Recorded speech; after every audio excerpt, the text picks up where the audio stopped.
हुआ है ना सर? स्टार्ट रिकॉर्डिंग एक बार कंफर्म कर दो। हो गया। ओके सर, ठीक है।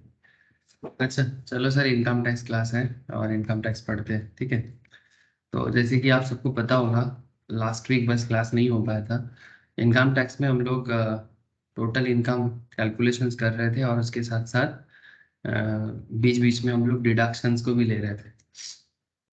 मुझे रिसेंटली जो अमेंडमेंट है वो करंट एग्जाम के लिए तो एप्लीकेबल नहीं है, नवंबर दिसंबर के लिए एप्लीकेबल होगा, बट जब उस टाइम पे होगा मैं बताऊंगा उस टाइम पे, ठीक है। अच्छा, अब रही बात सर टोटल इनकम का, तो उसमें मैं ऑलरेडी कुछ क्वेश्चंस आप लोगों के साथ डिस्कस कर रहा था, है ना। तो कैसे टोटल इनकम कैलकुलेट होता है, मतलब पांचों हेड्स को कैसे एडजस्ट किया जाता है, इसके ऊपर ऑलरेडी एक आइडिया लग गया आपको। और उसमें ज़्यादातर केस में आप देखेंगे कि नॉर्मल तो salary, PGBP, other source, house property, capital gain, सारा हेड मिला के ही टोटल इनकम होता है। तो ऐसे ही कुछ क्वेश्चंस फिर से करेंगे सर आज, ठीक है, ताकि क्या है ना, आपको कैलकुलेशंस, टोटल इनकम कैलकुलेशन करने का जो कॉन्फिडेंस है वो थोड़ा बिल्डअप हो जाए, क्योंकि वो जितना प्रैक्टिस बनेगा उतना अच्छा रहेगा, ठीक है। तो आज मैं कुछ न्यू प्रोविजंस पे ज़्यादा बात नहीं करूंगा, क्योंकि प्रोविजंस पढ़ाने में थोड़ा सा मतलब वो बोलना पड़ता है, इसलिए मैं सोचा कि कुछ क्वेश्चंस कराते हैं तो आप लोगों का भी प्रैक्टिस बनेगा और मतलब हम लोग भी इनकम टैक्स को प्रोसीड करते हुए चलेंगे। ऐसे भी क्वेश्चन प्रैक्टिस करना है, इसलिए आज मैं थोड़ा क्वेश्चन प्रैक्टिस पे ही बात करूंगा। प्रोविजंस कोशिश करता हूँ कल बताने का, ठीक है। डिडक्शंस का जो प्रोविजंस मैंने स्टार्ट किया था उसको मैं कंटिन्यू रखूंगा, और टोटल इनकम रिलेटेड भी कुछ इंपॉर्टेंट प्रोविजंस है, जैसे एएमटी वगैरह, मतलब ऑर्डिनेट मिनिमम टैक्स वगैरह का कुछ एरिया है, 115 बीएसई का भी कुछ एरिया है, उसको भी कवर करेंगे। तो ठीक है, चलो सर, एक एक करके कुछ क्वेश्चंस करते हैं, आप लोगों का भी प्रैक्टिस अच्छा रहेगा।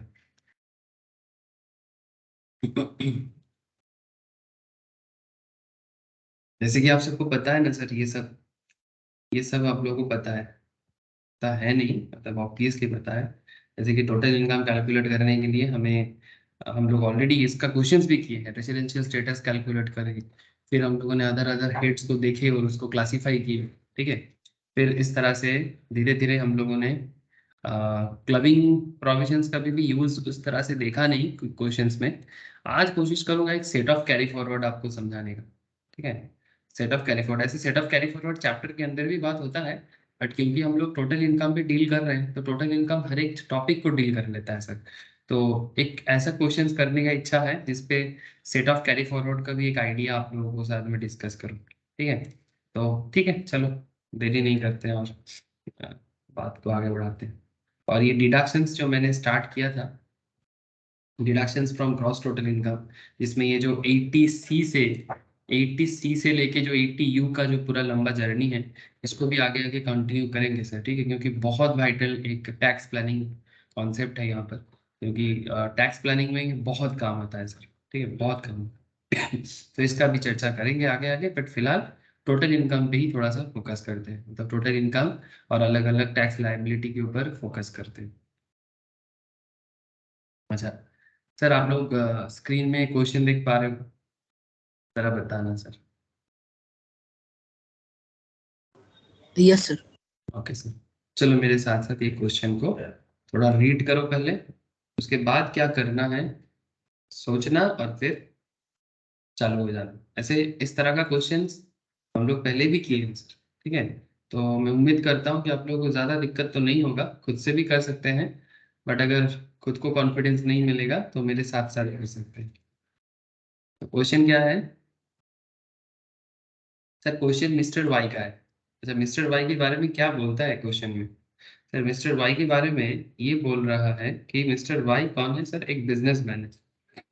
हम लोगों को दिखाई दे रहा है सर, कैसे पता चला मिस्टर वाई बिजनेसमैन है? सर यहाँ पर लिखा है, यहाँ पर लिखा है, साफ साफ लिखा है, mister Y carries on his own business, ठीक है। An analysis of his trading and PL for the year ended 31 March 2023 आपको गिवन है। अच्छा, नॉर्मली हम लोग इससे पहले जो क्वेश्चन किए हैं, हम लोगों ने वहां पर ये देखा सर कि एक पीएल ही दे देता है ना। डॉक्टर नीरा का एक क्वेश्चन किए थे, पूर्वी जी का एक क्वेश्चन किए थे, आई होप आप लोगों को याद है सर, भूलना नहीं चाहिए। वहां पर आप लोगों ने देखा होगा कि एक पूरा ट्रेडिंग अकाउंट ही दे देता है या फिर इनकम एक्सपेंडिचर अकाउंट ही दे देता है आपको कि कितना उन्होंने इनकम किया और कितना उन्होंने एक्सपेंस किया, मतलब दैट्स लाइक अ पीएल, है ना। प्रॉफिट कितना है, लॉस कितना है, फिर नेट प्रॉफिट कैलकुलेट करके आपके सामने दे देता है। और फिर आपको ये पूछता है कि आप बताओ कि इनका पीएल सही है कि नहीं, क्योंकि नेट प्रॉफिट काफी मैनिपुलेटिव भी रहता है ना। क्योंकि उसमें ऐसा कुछ इनकम डाल देते हैं जो आपका बिजनेस इनकम नहीं है, कुछ ऐसा एक्सपेंस डाल देता है जो आपका बिजनेस एक्सपेंस नहीं है। तो बिजनेस एक्सपेंस नहीं है फिर भी बिजनेस में क्या है, बिजनेस इनकम नहीं है तो फिर बिजनेस में क्या है। तो इसमें क्या होता है ना, बिजनेस का जो नेट प्रॉफिट होता है वो क्या हो जाता है सर, वो करप्टेड हो जाता है। ये सुनो, आप लोगों को बात समझ में आ रहा है कि नहीं आ रहा है ना। नेट प्रॉफिट कैलकुलेट करने के टाइम पे अगर गलत इनकम गलत एक्सपेंस पीएल में या इनकम एक्सपेंडिचर अकाउंट में पुट हो जाता है तो नेट प्रॉफिट क्या हो जाता है सर, करप्ट हो जाता है। ये सुनो, बोलो।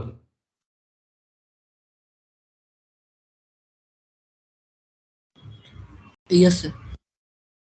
अब ये करप्शंस को क्या करना होगा, करप्शंस को ठीक करना होगा। और क्या कर सकते हैं, अब ये जब भी आपके सामने बिजनेस रिलेटेड मैटर आता है ना, वो ऑलवेज आपको ये पीएल का जो करप्शन है उसको ठीक करने के लिए ही बोलता है। एकदम मतलब बाय डिफॉल्ट है ये पीजीपीपी का, मतलब बाय डिफॉल्ट कॉन्सेप्ट है। अच्छा, सिर्फ पीजीपीपी नहीं है यहाँ पर, ये क्वेश्चंस में आपको और भी चीजें मिलेगा जो आपको मैं आगे आगे बताता हूँ, आप देखो।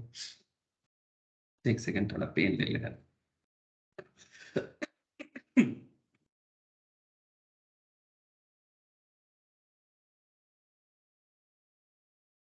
वैसे कोशिश कर रहा हूँ कि जो कफ है वो थोड़ा निकल जाए।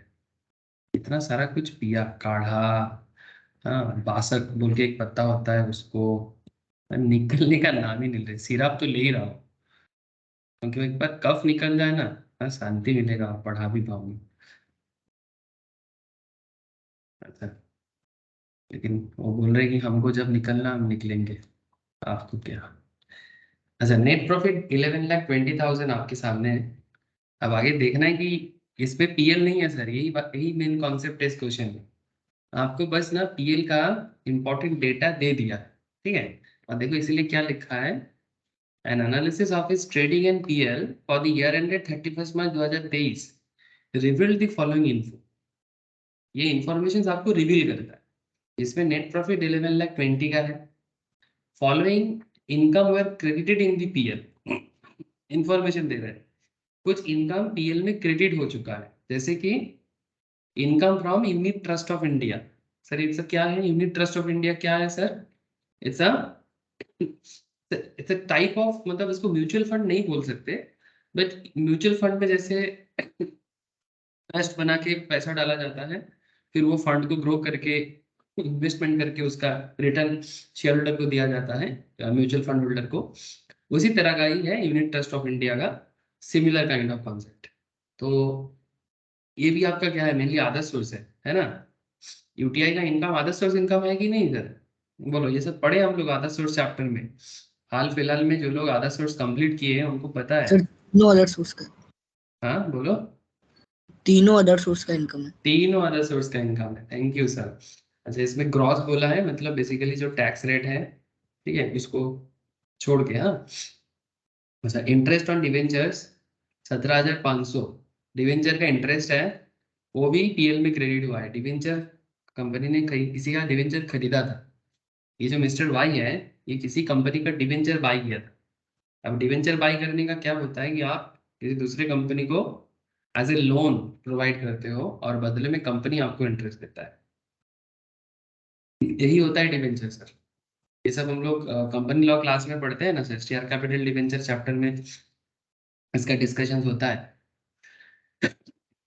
हाँ, क्वेश्चन इज दैट सर ये 17,500 तो इसका इंटरेस्ट है, वो भी डिवेंचर का इंटरेस्ट।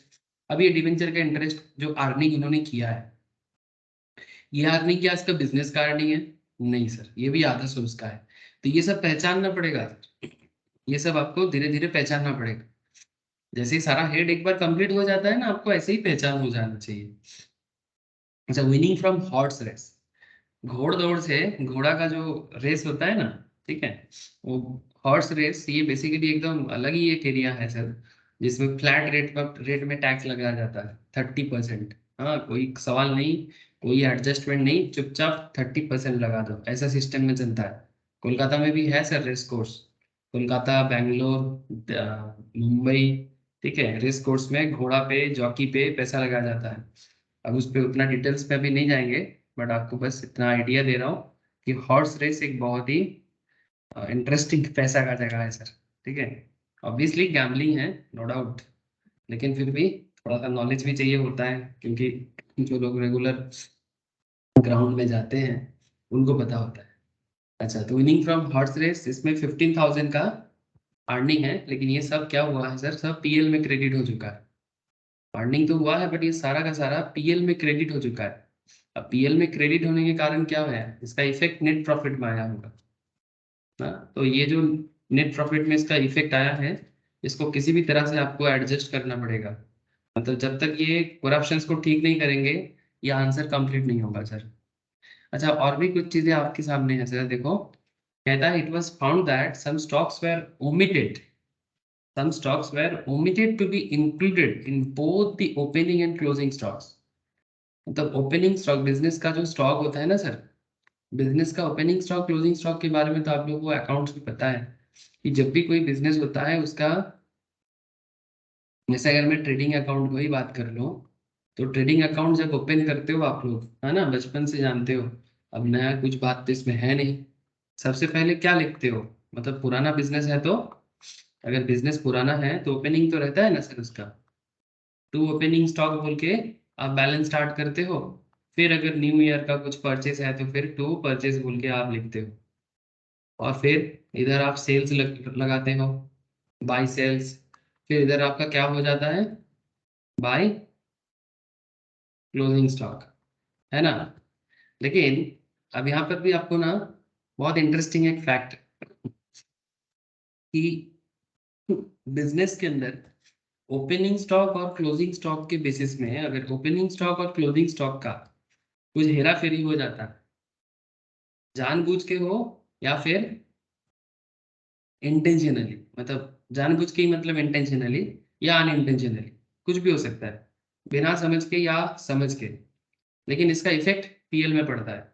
जैसे कि आप लोग मुझे बता सकते हो सर, कि अगर ओपनिंग स्टॉक, जैसे यहाँ पर क्या बोला है, मैं इसके बेसिस में पूछता हूँ आपको। It was found that some stocks are omitted to be included in the both the opening and closing, ठीक है। इसमें ओपनिंग स्टॉक 8,000, ठीक है, ओमिट हो चुका है। तो ओपनिंग स्टॉक अगर 8,000 में ओमिट है, ओमिट मतलब गायब है ना। तो 8,000 का ओपनिंग स्टॉक अगर गायब है, तो फिर उसका इफेक्ट पीएल में क्या पड़ेगा। और क्लोजिंग स्टॉक 12,000 में ओमिटेड है, मतलब बेसिकली दोनों केस में क्या बोला जा रहा है sir, under valuation of opening stock and under valuation of closing stock.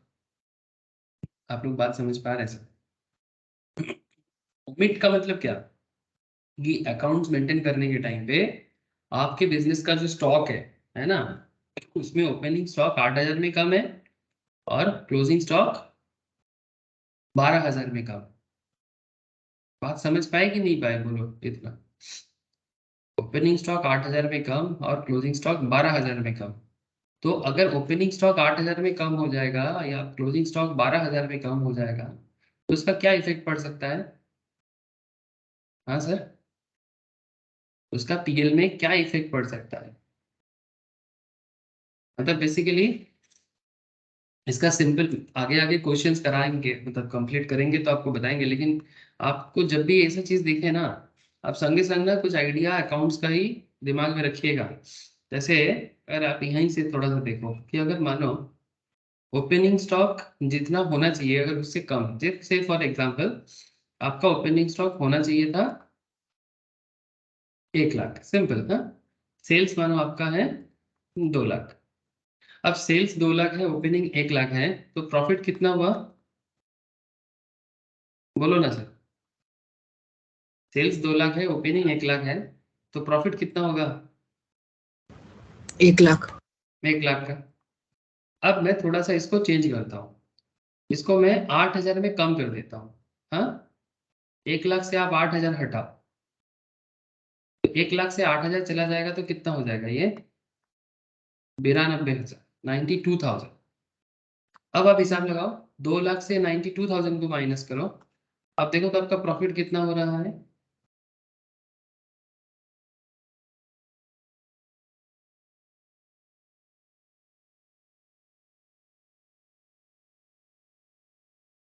अब देखो सर, 1,08,000। 1,08,000। बात को समझो सर कि क्या होने से क्या होता है, क्या होने से क्या होता है, उसका इफेक्ट क्या होता है।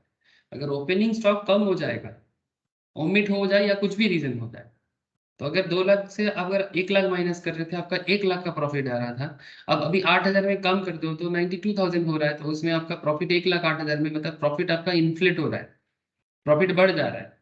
अब उल्टा करके देखते हैं और एक चीज, अब ओपनिंग स्टॉक को कम करके देख लिए, अब हम लोग थोड़ा सा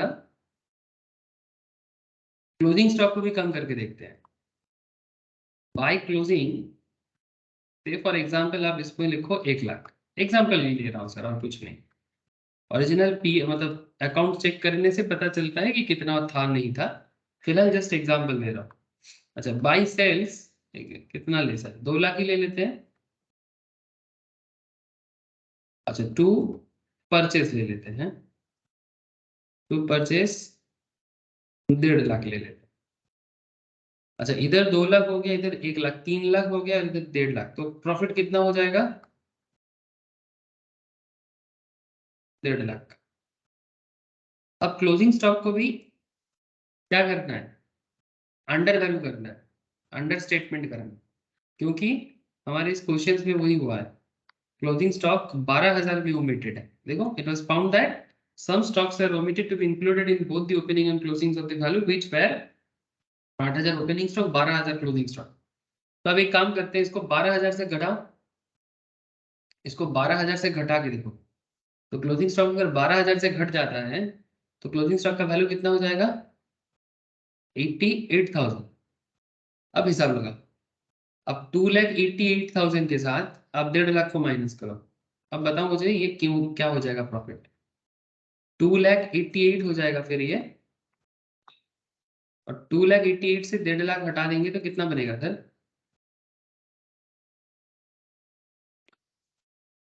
बोलो सर बोलो।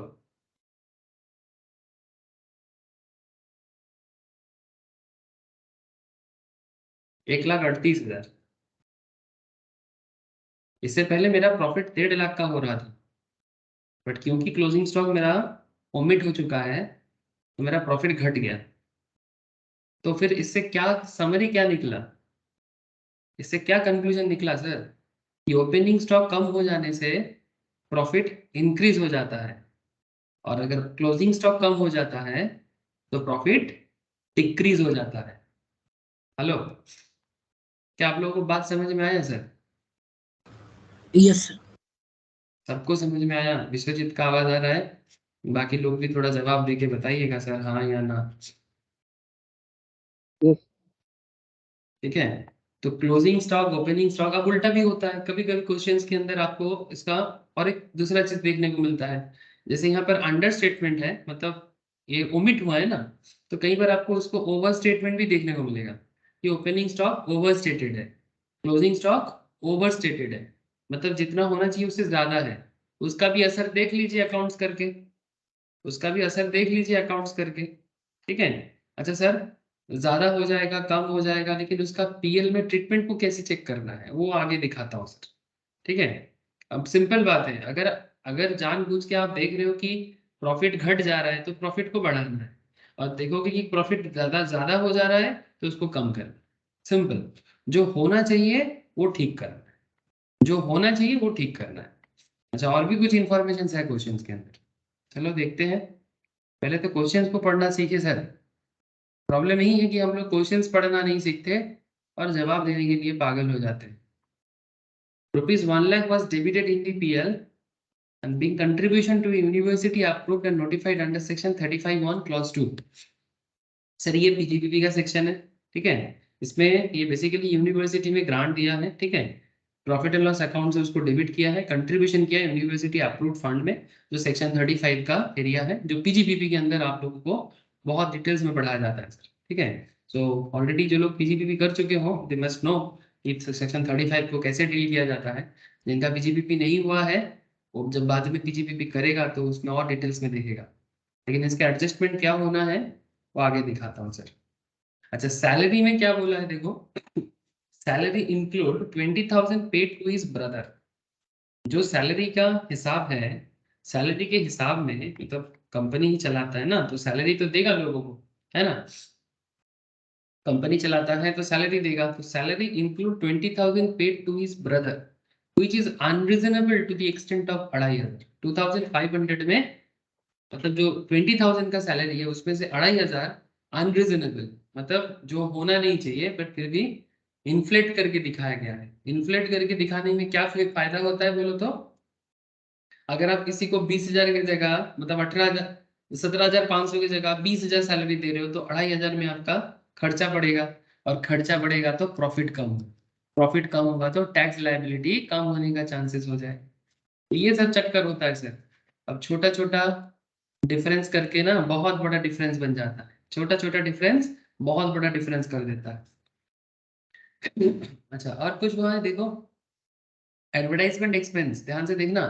एडवर्टाइजमेंट में खर्चा किया, included 15 gift packets of dry fruits. Advertisement में खर्चा किया जिसमें 15 gift packets of dry fruits. Dry fruits मतलब लाइक आप लोग जानते हो ये सब, पिस्ता, फिर आपका क्या बोलते हो उसको, अरे पिस्ता बादाम ये सब होता है ना, काजू, ठीक है। तो 15 gift packets of dry fruits costing 1,000 पर packet presented to important customer. Okay, customer को प्रेजेंट किया गया as an advertisement expense. 15 gift packet, तो क्या ये पीएल का जायज खर्चा है? अगर है तो ठीक है, अगर नहीं है तो चेंज करना होगा।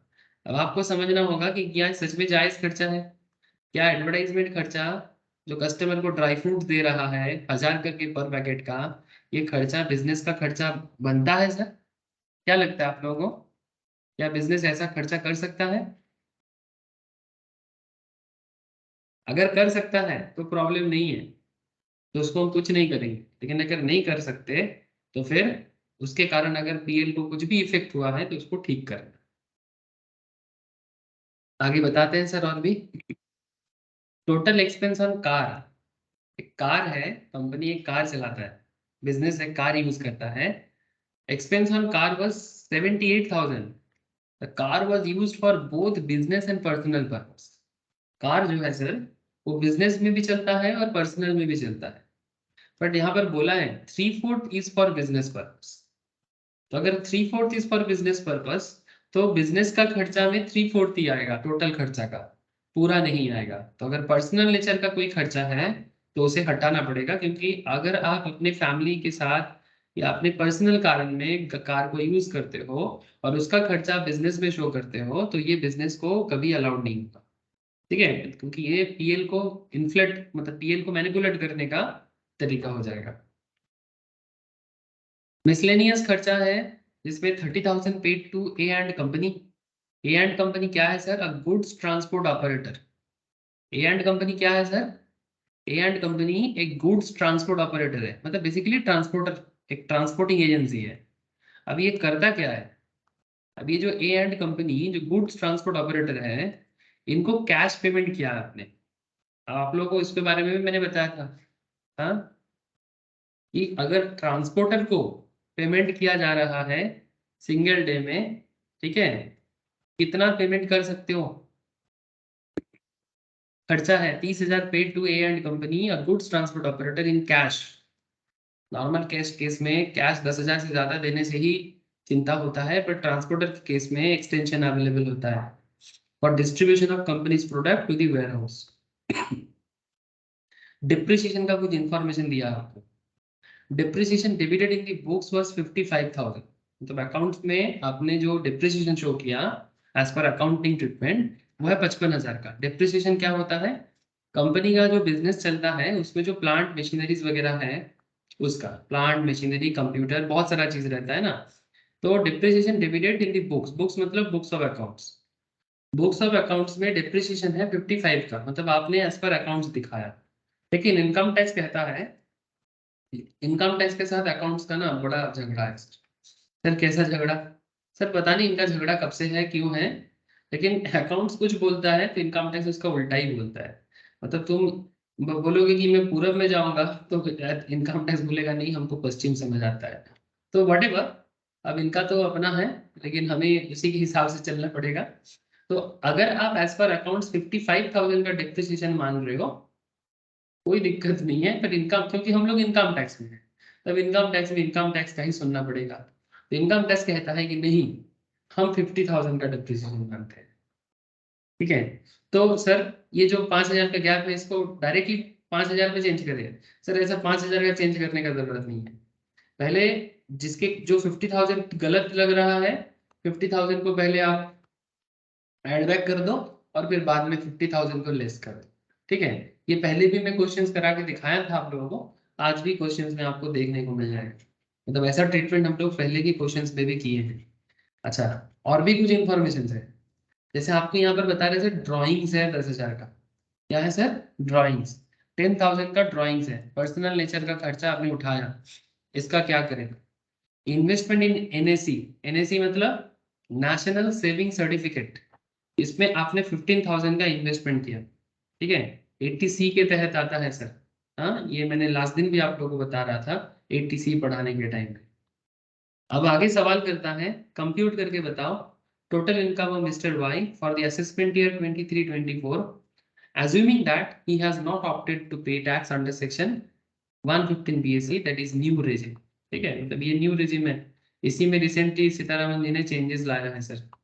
ये 115 BSE में ही न्यू जो चेंजेस है, जिसके बारे में बजट के बाद बहुत ज्यादा बात हो रहा था, है ना। ठीक है, अभी हम लोग ज्यादा और चर्चा नहीं करेंगे, क्योंकि जो टैक्स स्लैब आया है वो अभी जरूरत नहीं है, जब जरूरत होगा बात होगा सर। अच्छा, तो मुझे बस इतना बता दो सर, क्या आप लोग क्वेश्चन समझ गए?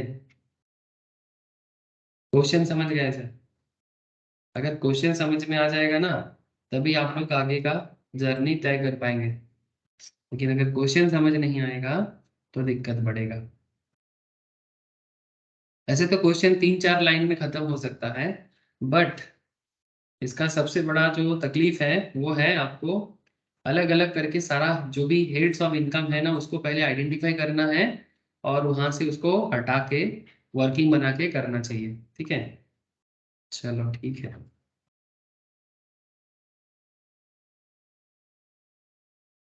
अगर क्वेश्चन समझ गए, ना समझे कोई दिक्कत नहीं, आई थिंक समझ गए, लेकिन अगर थोड़ा बहुत भी बाकी है समझना तो आंसर करते करते समझ जाओगे।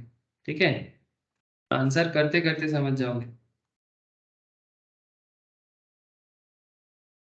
अब देखो, जो लोग पीजीपीपी अभी नहीं किए हैं, बट पीजीपीपी का अभी जो प्रैक्टिस चल रहा है ना, लगातार कुछ बहुत सारा क्वेश्चंस में पीजीपीपी बार बार आया है, और एग्जैक्टली पीजीपीपी का प्रैक्टिस भी हो जा रहा है। ये पीजीपीपी ऐसे ही सॉल्व किया जाता है। अच्छा, सिर्फ पीजीपीपी तो नहीं है, बाकी और भी अलग टाइप ऑफ इनकम है। तो एक काम करते हैं, एक प्रोफार्मा बना लेते हैं। प्रोफार्मा क्या बनेगा? Computation of total income of mister Y. Computation of total income of Mr. Y for the assessment year 23-24, previous year 22-23। ये रहा आपका कैलकुलेशन एरिया, मतलब ईयर। ठीक है, जिस पर्टिकुलर ईयर का आप कर रहे हो हिसाब किताब। 22-23 में आपने इनकम किया, 23-24 में आपका असेसमेंट होके टैक्स सरकार के घर में जमा होगा। अब आपके सामने मिस्टर वाई ने जो भी इंफॉर्मेशन गिवन किया है उसी के आधार पे चलना पड़ेगा। जैसे कि हमें डायरेक्टली दिख रहा है कि मिस्टर वाई एक बिजनेसमैन है, तो प्रॉफिट्स एंड गेन्स तो होगा ही उनका, profits and gains of business and professions, business and profession, ये हिसाब लगाना है। ये सबसे मेहनत का काम है सर, ये सबसे ज्यादा मेहनत का काम है इस पर्टिकुलर क्वेश्चन में। लेकिन इसके अलावा हमें और भी कुछ चीजें दिख रहा है, जैसे अगर आप क्वेश्चंस को ठीक से पढ़े थे मेरे साथ साथ, तो आपने देखा होगा कि इन्होंने अलग अलग अदर सोर्स का भी इनकम रखा है ना, अदर सोर्स का भी इनकम रखा है। तो एकदम आंखों देखी दिख रहा है कि इनका इनकम फ्रॉम अदर सोर्स तो है। कैपिटल गेन के बारे में तो मुझे कुछ दिखा नहीं खास। कैपिटल गेन के ऊपर मुझे ज्यादा कुछ नहीं दिखा कि एलटीसीजी है या फिर एसटीसीजी, शेयर बिका, लैंड जमीन वगैरह था वो सब सेल कर दिया, ऐसा ऐसा इंफॉर्मेशन नहीं था सर। ठीक है, तो ये तब आइडेंटिफिकेशन हो जा रहा है कि इनका दूसरा इनकम कुछ नहीं है। ऐसा सैलरी इनकम भी इनका कुछ नहीं है, सैलरी इनकम भी इनका कुछ नहीं है। सैलरी दिया है, सैलरी लिया नहीं, क्योंकि बिजनेसमैन है, तो सैलरी इनकम का कोई चांसेस नहीं दिख रहा है। ठीक है, अदर सोर्स है और बिजनेस है। ये एकदम ये आंखों देखिए सर, ये एकदम आंखों देखिए, क्वेश्चंस पढ़ के ही दिमाग में आ रहा है कि अच्छा बेटा इनका तो ये बिजनेसमैन है, मतलब जैसे क्लाइंट आए ना आपके पास, उनका इंफॉर्मेशन चेक कर रही ही आपके दिमाग में आ गया अच्छा ये बंदा बिजनेसमैन है और इनका साथ में अदर सोर्स पे भी इनकम वगैरह है। ठीक है, अच्छा तो फिर क्या करेंगे सर? तो ऐसे तो बहुत सिंपल है, बस आप पीजीपीपी का इनकम कैलकुलेट करो और यहाँ पर पुट करो। ठीक है, पीजीपीपी का इनकम कैलकुलेट करो, पुट करो, आधा सोर्स का इनकम कैलकुलेट करो, पुट करो, जीटीआई निकल जाएगा, डिडक्शंस दे दो। हाँ सर, जीटीआई निकलेगा, फिर वहां से डिडक्शंस पुट करो, deductions under section 80C to 80U जो भी आएगा, मतलब देखना पड़ेगा क्वेश्चंस के अंदर ऐसा क्या इंफॉर्मेशन है, और फिर जो भी होगा वो आपका टोटल इनकम मिल जाएगा, और फिर उसी टोटल इनकम पे आपको टैक्स देना पड़ेगा। ऐसे तो देखा जाए तो इतना सिंपल है, लेकिन अगर इतना सिंपल होता तो फिर इतना इंफॉर्मेशन तो क्या करते सर? सर वर्किंग करना है अभी, अभी ये आपका वर्किंग, आपका आंसर आंसर का पार्ट है। तो वर्किंग नोट बना के चलना है। ठीक है, वर्किंग नोट करते हुए हम लोग एक एक करके चलेंगे, मतलब पीजीपीपी का वर्किंग बनाएंगे, फिर आदर सोर्स का, इस तरह से चलेंगे। ठीक है, ये जो मैंने अभी आपको प्रोफार्मा दिखाया ना, इस प्रोफार्मा को लास्ट में आके चेंज करेंगे। हाँ, ये जो मैंने क्रॉस क्रॉस लगाया, ये क्रॉस क्रॉस की जगह में ओरिजिनल अमाउंट आ जाएगा। ठीक है, ये बस मैंने आपको शो किया कि करना क्या है। आई होप कि आपको समझने में दिक्कत नहीं हो रहा। अब वर्किंग नोट 1, अब चलो पीजीपीपी को सॉल्व करते हैं। तो कंप्यूटेशन ऑफ पीजीबीपी, मतलब profits and gains in business and professions, मैं शॉर्ट में लिख दिया, चलता है। तो सबसे पहले एक काम करते हैं, ये तो पता ही है आप लोगों को, पर्टिकुलर होता है और अमाउंट का कॉलम होता है।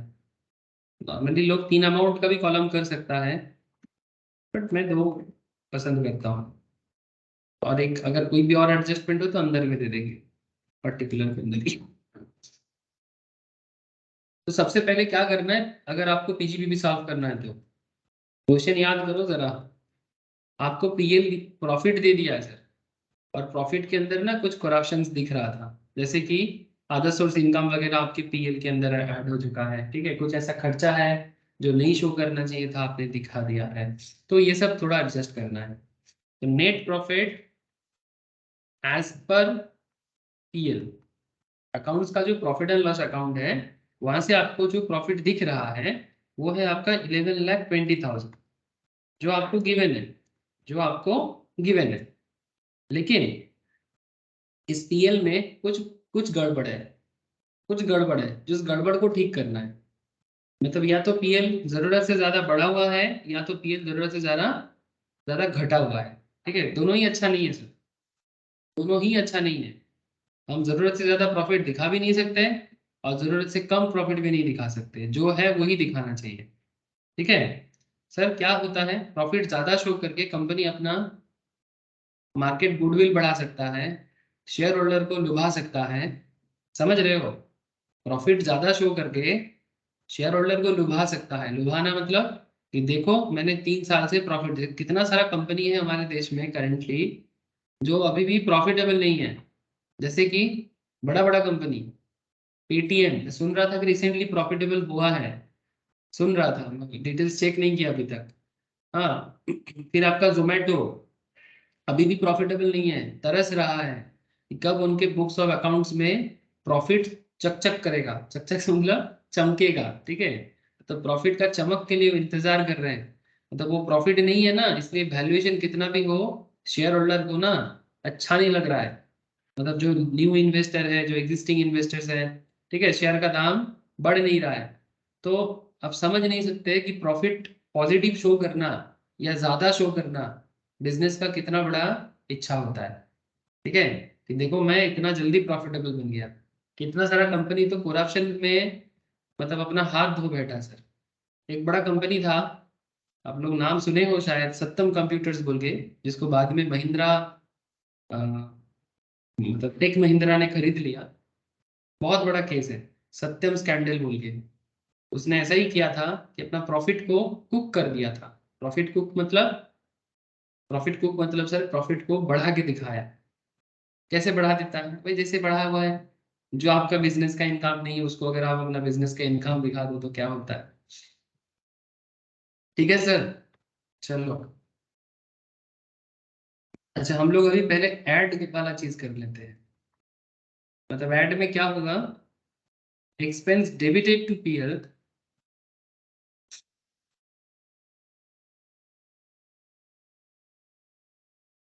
But not allowable,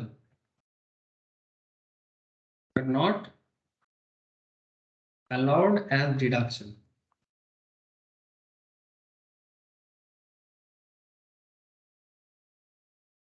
Not allowed as deduction. Expense debited to PL.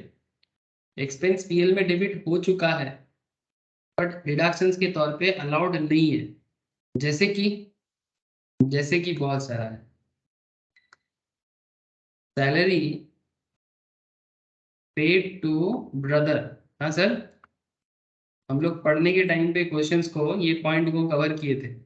Salary paid to brother कितना था,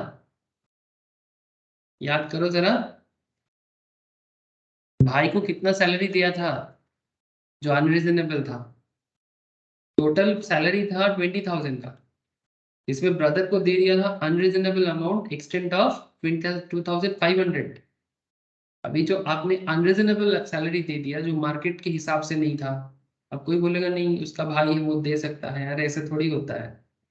हर हर एक बिजनेस का एक प्रॉपर सिस्टम नहीं होगा कि भाई आपकी दुकान में कितना लोग काम करते हैं, चले भाई काम करे कोई और काम करे। हाँ, तो आपको एक प्रॉपर सिस्टम में चलना चाहिए कि भाई इनका सैलरी कितना है। अगर किसी का सैलरी 10,000 है तो आपने अगर उनको 10,000 की जगह 12,500 दिया तो क्यों दिया, या फिर सच में दिया या नहीं दिया। तो कई बार क्या होता है देता ही नहीं है, सैलरी देता नहीं है लेकिन दिखा देता है, भाई है समझ जाएगा, ठीक है, हाथ में 10,000 ही गया लेकिन शो कर रहे 12,500। लेकिन क्यों, क्योंकि उसका खर्चा बढ़ जाता है, खर्चा बढ़ने से प्रॉफिट कम हो जाता है। तो salary paid to brother disallowed है sir,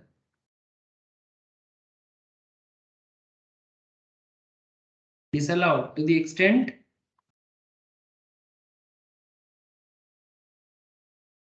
considered unreasonable, considered unreasonable. जैसे ऑडिट करने के टाइम पे ना छानबीन में पकड़ जाता है सर, छोटा से छोटा अमाउंट को भी ऑडिटर समझ जाते हैं कि कहाँ क्या गड़बड़ हुआ है।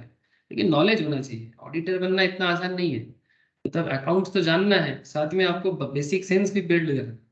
ऑडिटर मतलब कोई आम आदमी थोड़ी है, उसको मतलब कोर नॉलेज भी होता है सब्जेक्ट का, और साथ में वास्तव सेंस भी होता है। वास्तव सेंस नहीं होगा ना तो बुद्धू बना देगा आपको ही कंपनी, ठीक है, फिर आप फंसोगे। The salary paid to brothers disallowed to the extent, even जो असेसिंग ऑफिसर्स होते हैं, ठीक है, असेसिंग ऑफिसर मतलब जो इनकम टैक्स वाले जो एक्चुअली आपको पकड़ रहा है यहाँ पर, ये लोग भी कोई नॉर्मल थोड़ी होते हैं। हाँ, इनको सब पता है कि भाई क्यों इनको तुमने 2,500 ज्यादा दे दिया। तो salary paid to brother disallowed to the extent considered unreasonable.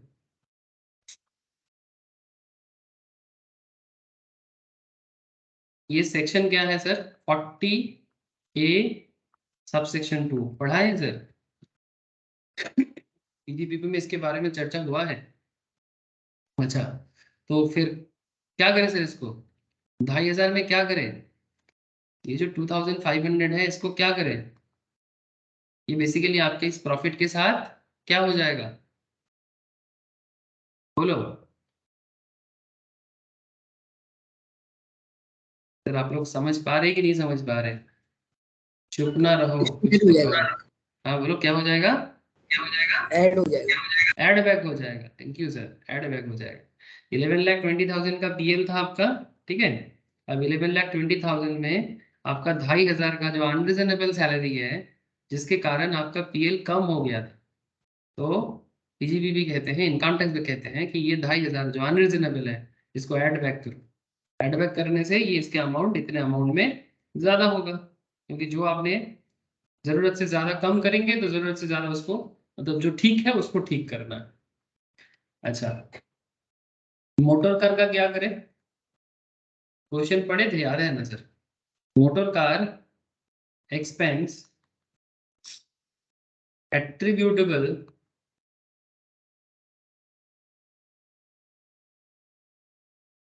To personal use not allowable. Sir motor car use करने में कोई मनाही थोड़ी है। अरे, मोटर कार चलाओ, जितना मर्जी चलाओ, जिसको इच्छा लेके बैठो, कोई दिक्कत नहीं है। ऑफिस पर्पस में बैठो, हाँ, फैमिली पर्पस में बैठो, बट जो बिजनेस पर्पस है उसी का खर्चा बिजनेस में शो करो, पर्सनल चीज नहीं। Total expense on car 78, total खर्चा है 78,000 का, लेकिन उसमें बिजनेस के लिए जाता है 3/4।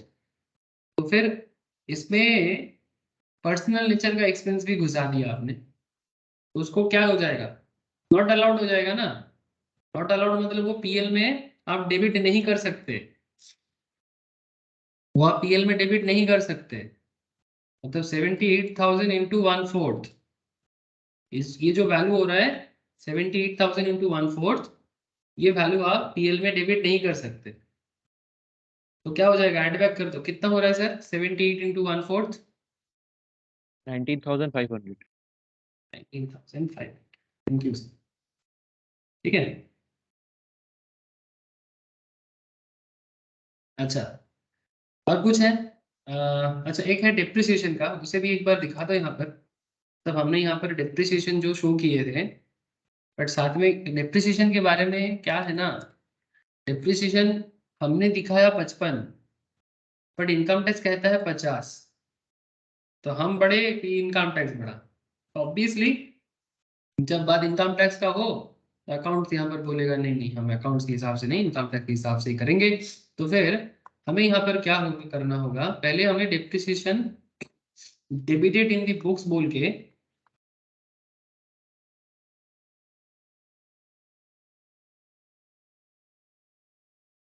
इन दी बुक्स ऑफ अकाउंट बोल के 55,000 को ना ऐड बैक कर देना। 55,000 को फिलहाल ऐड बैक कर देना, और 50,000 जो अमाउंट है उसको बाद में जब लेस का कॉलम आएगा तो उसमें लेस करना है। और कुछ नहीं। डिप्रिसिएशन नॉट अलाउड है ऐसा बात नहीं है, डिप्रिसिएशन अलाउड है as per income tax allowed, ठीक है। अच्छा, और भी बातें हैं सर? बात को समझिए। अच्छा, ड्राइंग्स के ऊपर भी कुछ पॉइंट था।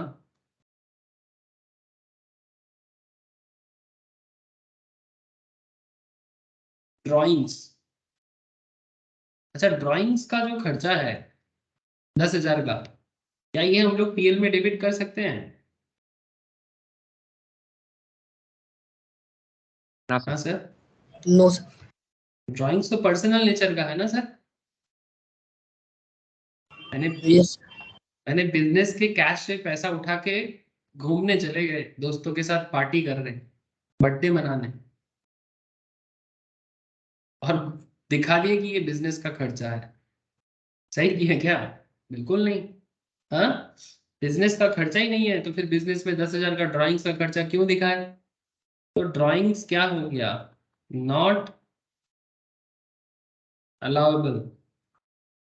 ये सब अकाउंट्स का यूज है sir, seems it is personal in nature, तो पीएल में डेबिट करने का मौका नहीं दिया जाएगा। ठीक है, साथ में और एक चीज, इन्वेस्टमेंट इन एनएससी,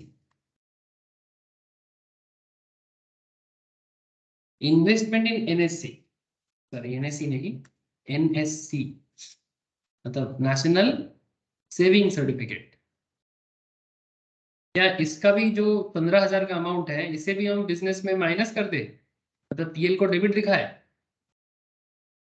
अरे हाँ सर, बैलेंस शीट है ये अभी। मतलब कहने का मतलब है मेरा, मतलब क्या इसमें पीएल में इसको डेबिट कर सकते हैं? हाँ। नहीं कर सकते, ये खर्चा नहीं है मेरा, ये मेरा इन्वेस्टमेंट है, अभी पर्सनल लेवल इन्वेस्टमेंट। एनएससी का जो ये नेशनल सेविंग सर्टिफिकेट का इन्वेस्टमेंट, ये मेरा पर्सनल नेचर का है। अगेन एटीसी में इसका डिडक्शन मिलता है, नेशनल सेविंग सर्टिफिकेट का लास्ट दिन दिखाए थे आप लोगों को, डिडक्शन चैप्टर को फिर से पढ़ेंगे, याद रखे सर। अच्छा अच्छा, एक काम करो, ये दोनों पॉइंट का थोड़ा नोट बोल के लिख लो। ठीक है, नोट वन, नोट वन है, वर्किंग नोट नहीं, नोट वन, दोनों को एक ही नोट में दिखा देते हैं।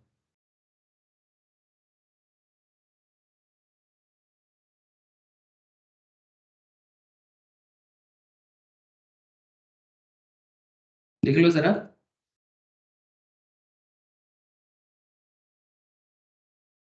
Since drawings and investment in NSC, National Saving Certificate, has been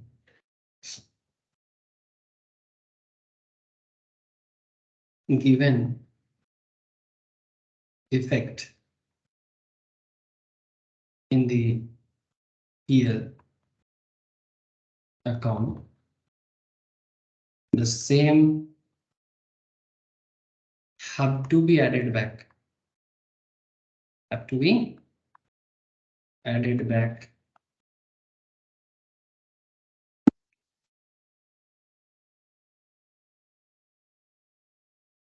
to arrive the, या फिर आप ऐसे लिखो to calculate the business income, मतलब अराइव भी लिखना चाहिए, मतलब बिजनेस इनकम का सही आंसर के लिए हमें इसको एड बैक करना पड़ेगा, अराइव द बिजनेस इनकम। ठीक है, drawings and investment in NSC has been given effect in the PL, मतलब उसका इफेक्ट पीएल में पड़ता है। ठीक है, and the same has been added back to the arrive the business income. ठीक है, तो इसीलिए हम लोगों ने क्या किया यहाँ पर, ये जो दोनों पॉइंट है, एक आपका इन्वेस्टमेंट इन एनएससी हुआ और एक आपका ड्राइंग्स हुआ। क्या अमाउंट है सर दोनों? एक है आपका 10,000 का और दूसरा है आपका 15,000 का।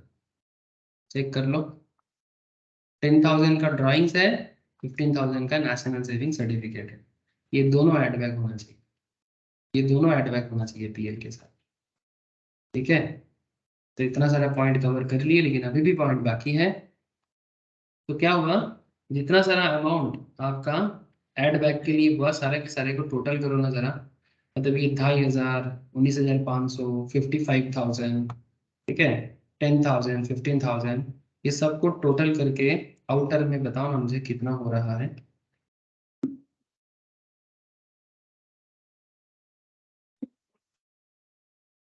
कितना हो रहा है सर टोटल करके, मुझे थोड़ा आउटर में बताओ।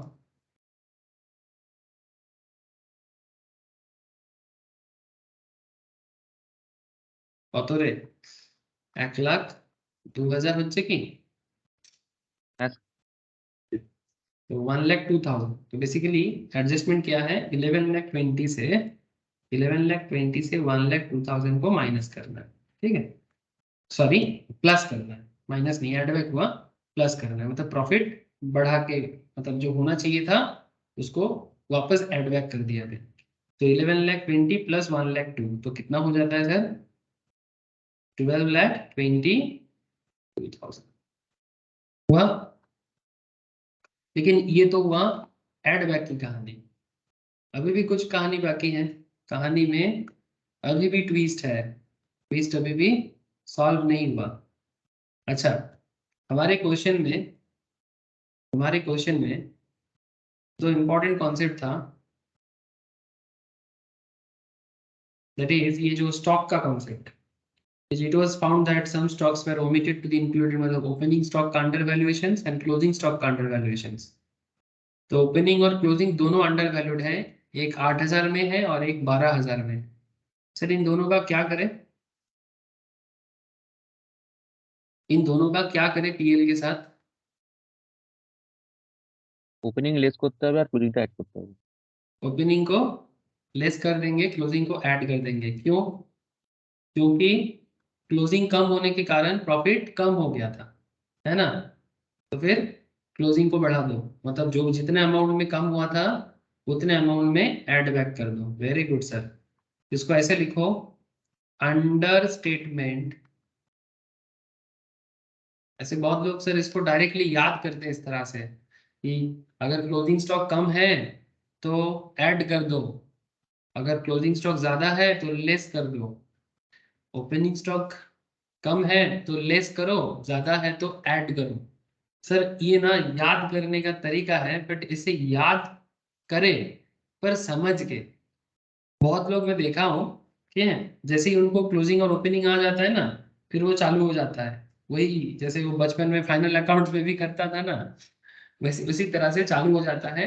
और ऐड और लेस में ही अपने आप को दिमाग लगाता है कि ऐड होगा लेस होगा, ऐड होगा लेस होगा, तुक्का तुक्का लगाते हैं, कई बार भूल जाता है तो गलत करके आ जाते हैं। तो आप लोग ऐसा ना करें सर, आप याद जरूर रखें, क्योंकि एग्जाम टाइम में जल्दी में करना होता है, लेकिन समझ के, जो मैंने आपको पहले ही समझा दिया था कि क्यों ऐड करना है क्यों लेस करना है। क्योंकि क्लोजिंग स्टॉक कम होने के कारण प्रॉफिट कम हो गया था, तो प्रॉफिट कम हो गया है तो प्रॉफिट को ऐड कर दो। The under statement of closing stock कितने में? 12,000 में। लेस क्या करना है? अंडर स्टेटमेंट ऑफ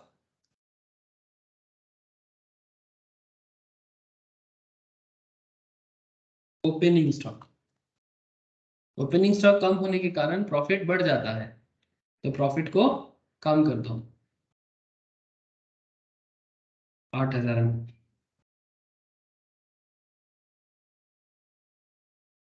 तो पहले एक काम करो, 12,22,000 ऐड करो 12,000, ऐड करके आपका आएगा 22 और 12 मतलब 12,00,000, 12,34,000।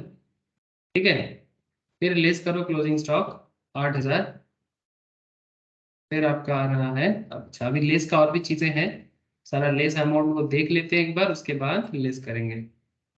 तो ओपनिंग स्टॉक का हो गया कंट्रीब्यूशन। अच्छा, और क्या क्या चीजें लेस होता होगा sir?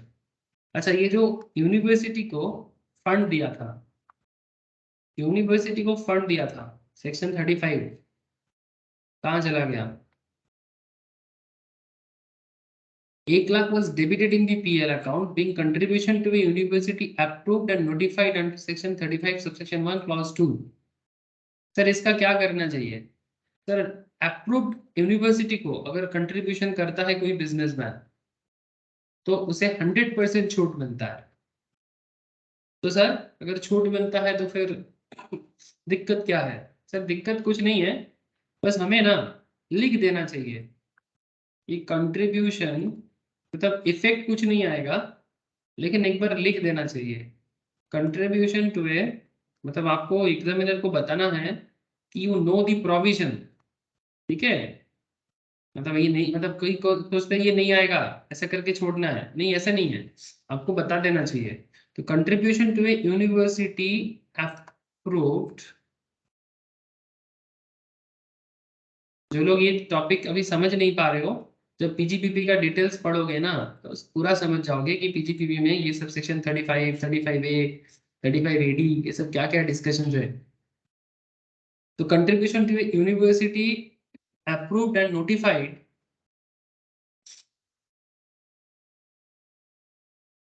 under section 35(1) clause 2 is eligible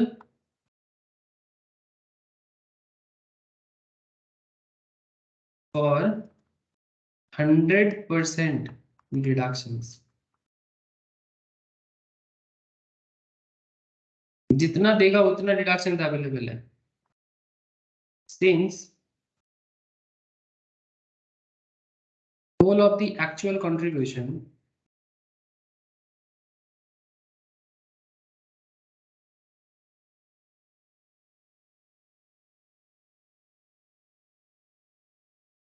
that is 100% has been debited to PL. मतलब ऑलरेडी PL में डेबिट हो चुका है. Has been debited to PL. No further adjustment required. No further adjustment. ठीक है, आपको बस ये बता देना चाहिए और कुछ नहीं. मतलब ये आपका पीएल में डेबिट ही होना चाहिए था और वही हुआ है. और उसमें एक्चुअली आपको डिडक्शन से डेबिट होना चाहिए था इन द सेंस आप वो खर्चा नहीं दिखा सकते एक्चुअली. लेकिन क्योंकि इसमें पीजीपीपी आपको डिडक्शंस देता है 35 सबसेक्शन 1 क्लॉज 3 के तहत, क्लॉज 2 के तहत, सॉरी 3 नहीं 2 के तहत. ठीक है, तो क्योंकि ये डिडक्शंस आपको पीजीपीपी सेक्शंस देता है तो आप इसको ऑलरेडी डेबिट कर दिए तो आपको और कुछ करने का जरूरत नहीं है. तो बेसिकली ये लिखा आपने but no need to do anything here. ठीक है, तो बस ये बस आपको शो करना था. तो 8,000 लेस हो गया आपका. बाकी आपका बनता है 12,34,000 से 8 चला जाएगा तो आपका बनता है 12,26,000. ठीक है, 12,26,000. लेकिन और भी कुछ इनकम है जो पीएल में नहीं आना चाहिए, जो पीएल में नहीं आना चाहिए. जैसे सर, आदर्श. हाँ बोलो सर. होना কি हाँ बोल আর बोल কি বললি যে যা লেখা আছে সেটা কি নোটসে দিয়ে দেবো মানে সেপারেট ভাবে? এটা না, এই তো আমি দিয়ে দিলাম এখানে. মানে এটা অ্যাকচুয়ালি লেস হয়, মানে এই জন্য লেস হিসেবে দেখালাম, কিন্তু অলরেডি এটা ডিডাকশনস অ্যাভেলেবেল তো সেই জন্য জাস্ট পয়েন্টটাকে এখানে ডিনোট করে দেব. নোটটা দেখাতে হবে না, ঠিক আছে। क्योंकि এখানে দেখালে আর নোট দেখাবার দরকার নেই. ঠিক আছে, মানে মেইন কোশ্চেনের পার্টিতে চলে এলো. এটা তো নোটের মধ্যেই করছি তো আমরা, মানে ওয়ার্কিং নোটের মধ্যেই চলছে, মানে পিজিপিপি কোশ্চেন পার্টের মধ্যেই চলছে.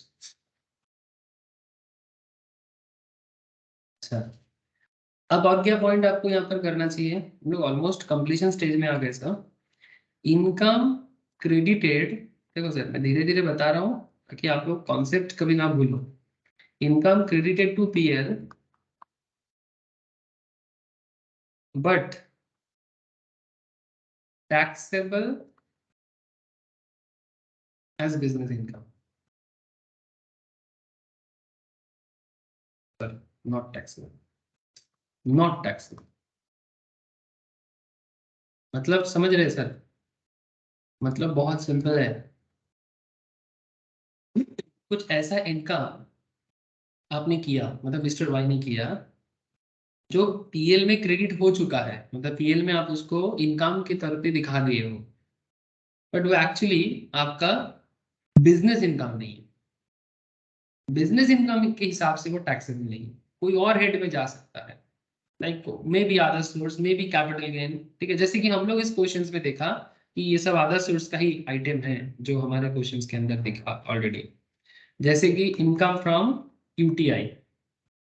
इनकम फ्रॉम यूटीआई आपने इन्वेस्टमेंट किया था यूनिट ट्रस्ट ऑफ इंडिया से, आपको डिविडेंड वगैरह मिला. ठीक है, तो यूनिट ट्रस्ट ऑफ इंडिया से जो आपको इनकम हुआ है ना सर, ये टैक्सेबल तो है, टैक्सेबल तो है, बट टैक्सेबल इन आईफोस.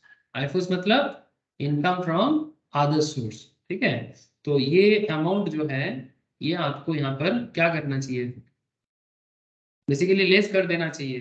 ये यहाँ पर नहीं आएगा, ये इनकम के तौर पे नहीं शो करना चाहिए आपको. मतलब ये पीजीपीपी का इनकम नहीं है। तो पीजीपीपी का इनकम बढ़ा हुआ है, ये सब इनकम है।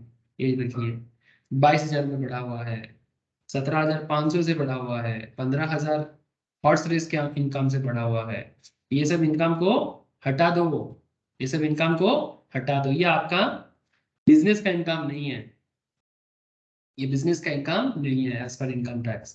तो टैक्सेबल ये सब इनकम को हटा दो, तो 22,000 हट जाएगा सर। ठीक है, हम लोग क्या हेडिंग किए सर, हेडिंग क्या किए, income credited to PL but not taxable as business income. ठीक है, इनकम क्रेडिटेड टू पीएल, ये लेस देखते हैं यहाँ पर, लेस लिखना भी, लेस हो जाएगा, ये सारा अमाउंट लेस हो जाएगा। तो ये 22,000 का अमाउंट आएगा।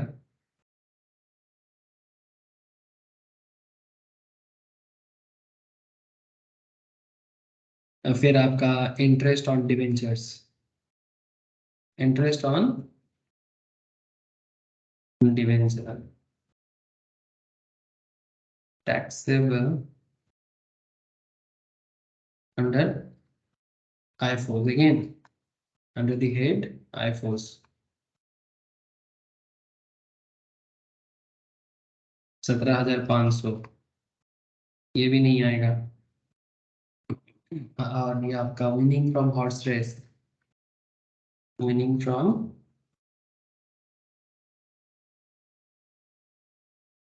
हॉर्स रेस, ये भी टैक्सेबल है, but taxable under the head IFOs।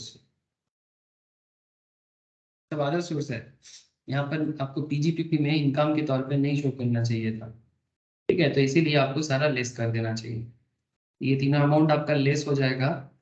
Less होके टोटल कितना हो रहा है सर, 22, 17,500 और 15,000 मिला के कितना होगा, 22, 17, 15, 54।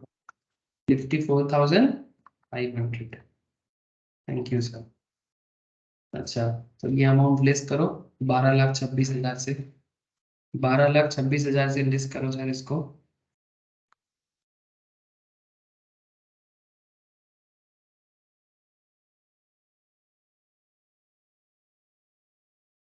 इलेवन लाख कितना हो रहा है, 11,71,500।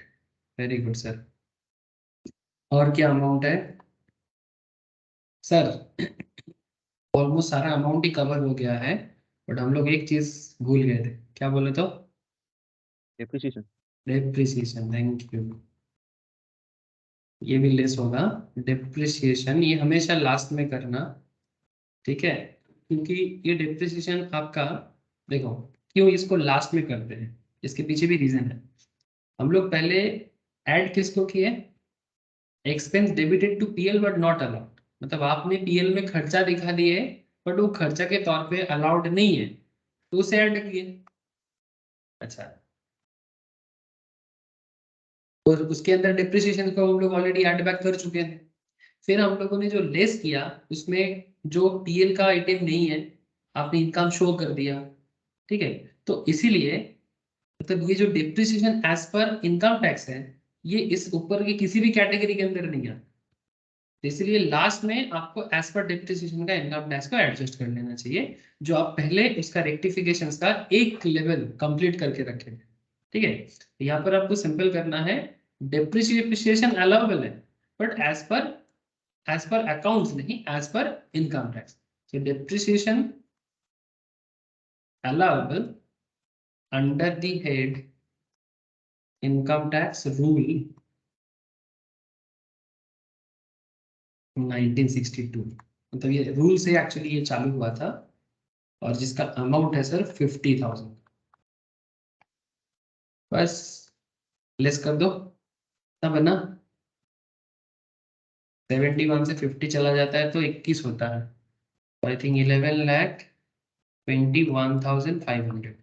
क्या मेरा कैलकुलेशन सही है, एक बार चेक करके बता दो सर।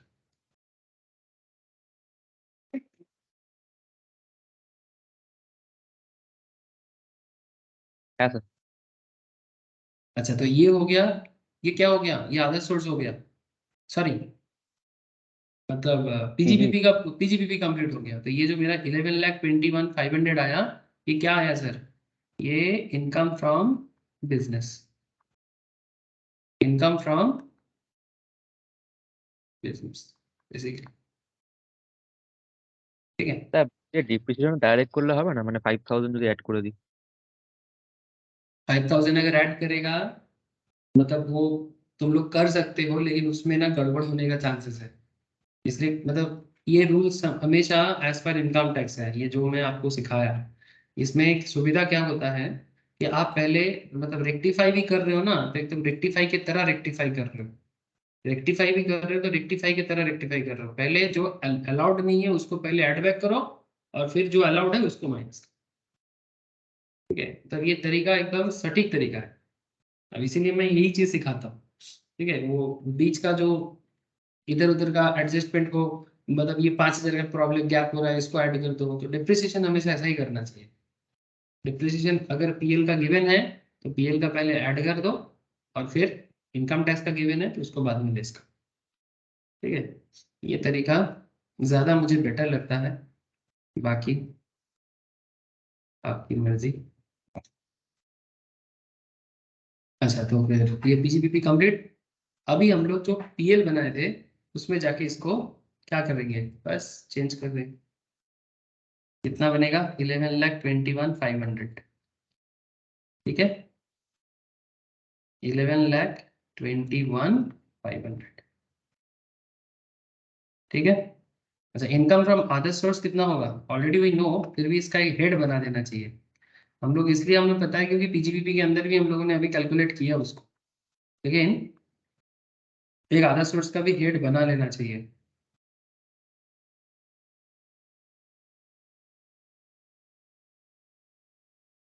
मतलब इस तरह से कर लो, वर्किंग नोट 2 बोल के, वर्किंग नोट 2 बोल के बहुत सिंपल सा एक छोटा सा हिसाब होगा। कंप्यूटेशन ऑफ आईफोस, इसमें आपको पता है डिविडेंड फ्रॉम यूटीआई है,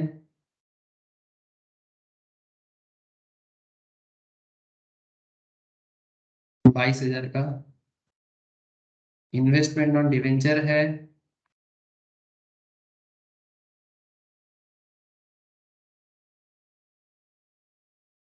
17,500 का, और आपका विनिंग फ्रॉम रेस है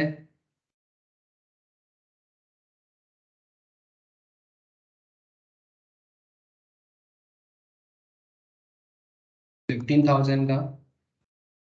कुल मिला के आपका आता है 54,500 का। This is income from IFOS. ठीक है, ये आपका इनकम फ्रॉम आईफोस आ गया। अब इस आईफोस को पुट कर देते हैं यहाँ पर, तो हटा के 54,500।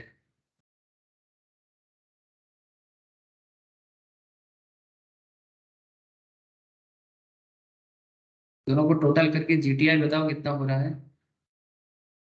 I think 11 lakh 20। हाँ बोल, बताओ। 1176,000। 1176,000। Deduction under section 80C to 80 को कुछ है क्या in our question. Investment in NSC. Thank you sir, investment in NSC, very good. तो एक काम करते हैं, यहाँ पर ब्रैकेट में लिख दो, ब्रैकेट में लिख दो investment in NSC. Normally 1.5 lakh तक छूट है, रिसेंटली कुछ चेंजेस हुआ है, but recent changes is not मतलब important for us currently. Investment in NSC, इसमें 15,000 का आपका इन्वेस्टमेंट है ना, ये 15,000 का आपको छूट दिया जाएगा। 1.5 लाख तक जा सकते हो, लेकिन 15,000 आपने किया तो 1.5 लाख क्यों मिलेगा।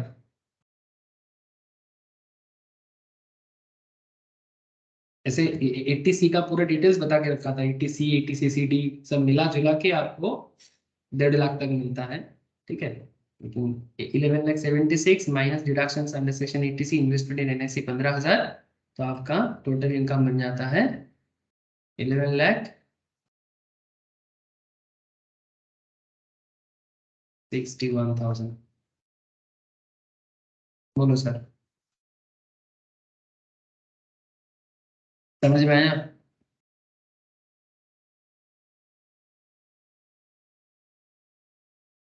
हेलो,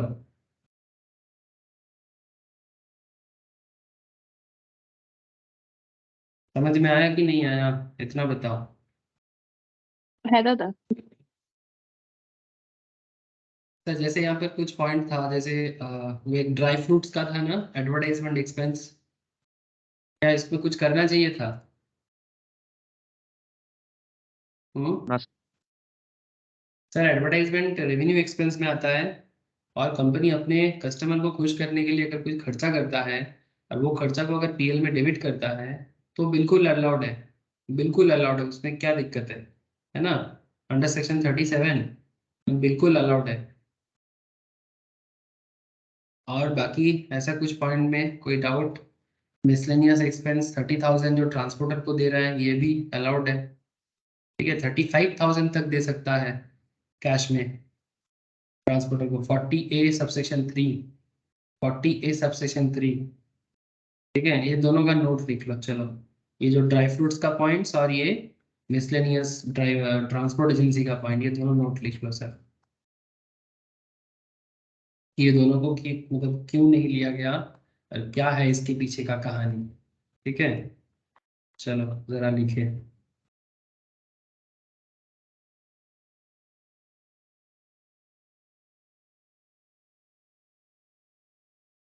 एडवर्टाइजमेंट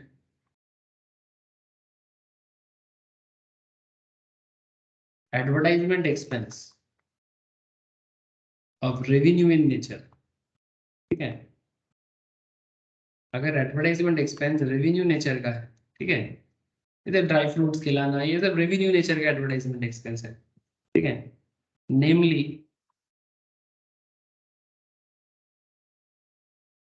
जैसे कुछ एडवर्टाइजमेंट एक्सपेंस ऐसे भी होते हैं, जैसे मानो कि शाहरुख खान एडवर्टाइजमेंट कर रहा है, ठीक है, विराट कोहली ऐड दे रहा है, तो उनका जो खर्चा है उसको राइट ऑफ किया जाता है, उसका अलग तरीका है अकाउंट्स में, आप लोग जानते हो, अगर अकाउंट्स में ये ट्रीटमेंट कभी किए हो तो।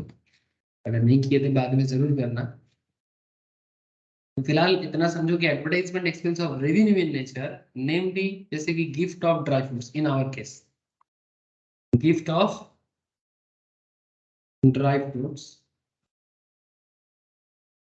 To important customer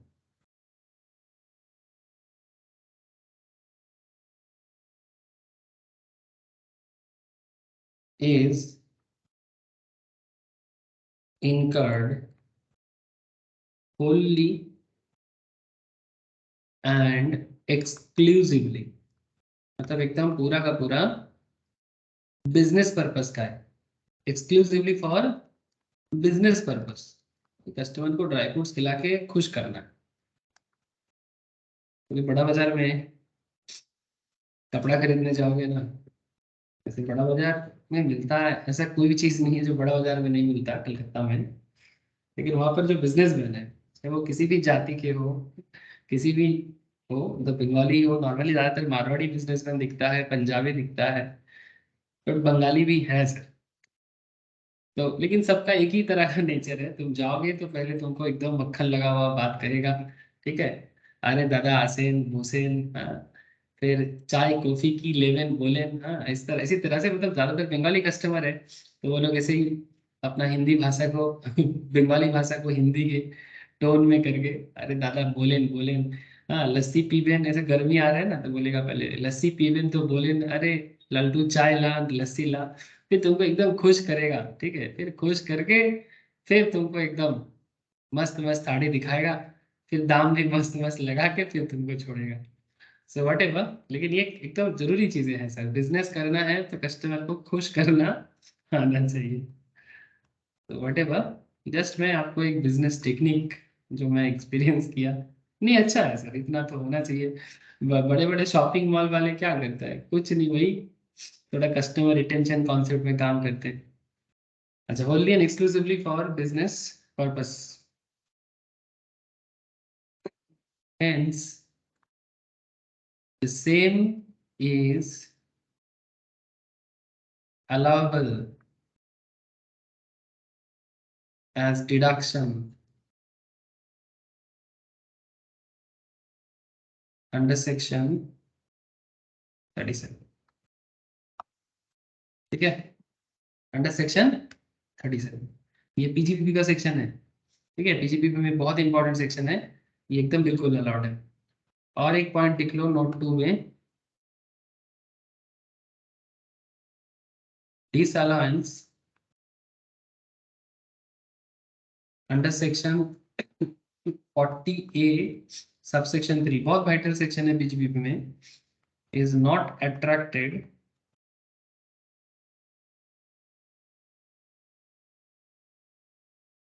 in respect of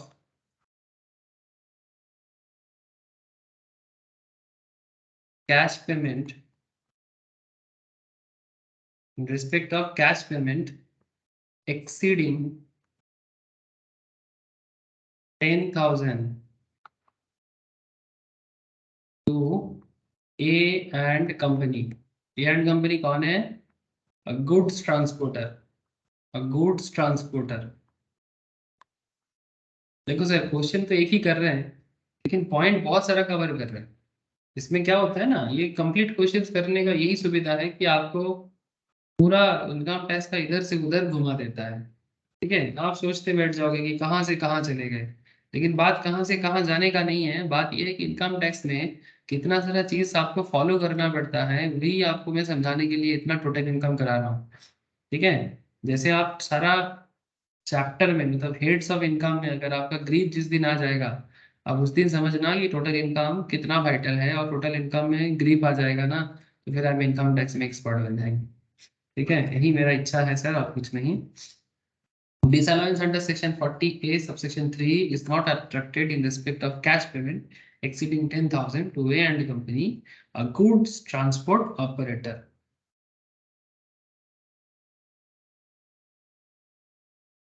A goods transport operator. Since in case of payment, ध्यान से सुनना, provisional लिख रहा हूँ, in case of payment made to payment made for flying, hiring or leasing goods carriage or leasing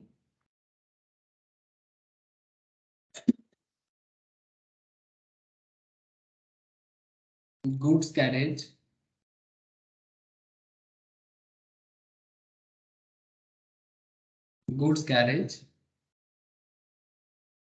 an increased amount, कितना maximum आप दे सकते हो? नॉर्मल केस में तो 10,000 से ज्यादा कैश पेमेंट करोगे तो वो अलाउड डिसअलाउड हो जाएगा, बट अगर ट्रांसपोर्टर को पेमेंट किया जाता है ना, तो वो अलाउड इसलिए होता है बिकॉज देखो सर, ट्रांसपोर्टर गाड़ी लेके रास्ते में होते हैं, जंगल से गुजर के एक नेशनल हाईवे से दूसरे नेशनल हाईवे, एक स्टेट से दूसरा स्टेट, ठीक है, एक देश से दूसरा देश, ठीक है। जैसे आजकल इंडिया बांग्लादेश ट्रक चलता है, म्यांमार भी ट्रक जा रहा है सर, ठीक है। तो वेरी यूनिक कॉन्सेप्ट। तो गुड्स कैरेज, तो उनके केस में क्या हो रहा है, आप उनको कैश दे सकते हो।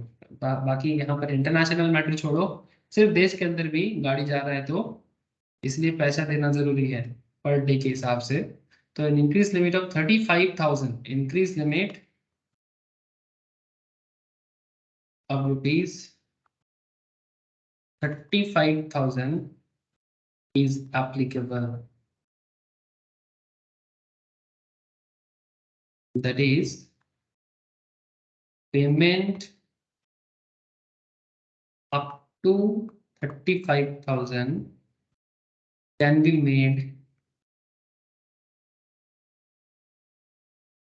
in cash without attracting disallowance. तो नॉर्मली डिसअलाउड हो जाता है without attraction of disallowance under section 40A section 3, बहुत वाइटल सेक्शन। ये कुछ इंपॉर्टेंट पॉइंट्स था इस क्वेश्चन रिलेटेड जो मैंने आपको कंप्लीटली लिखा दिया, और आई होप कि आपको क्वेश्चन समझ में आया। चलो और एक क्वेश्चन करते हैं। স্যার একটু ব্যাক করুন।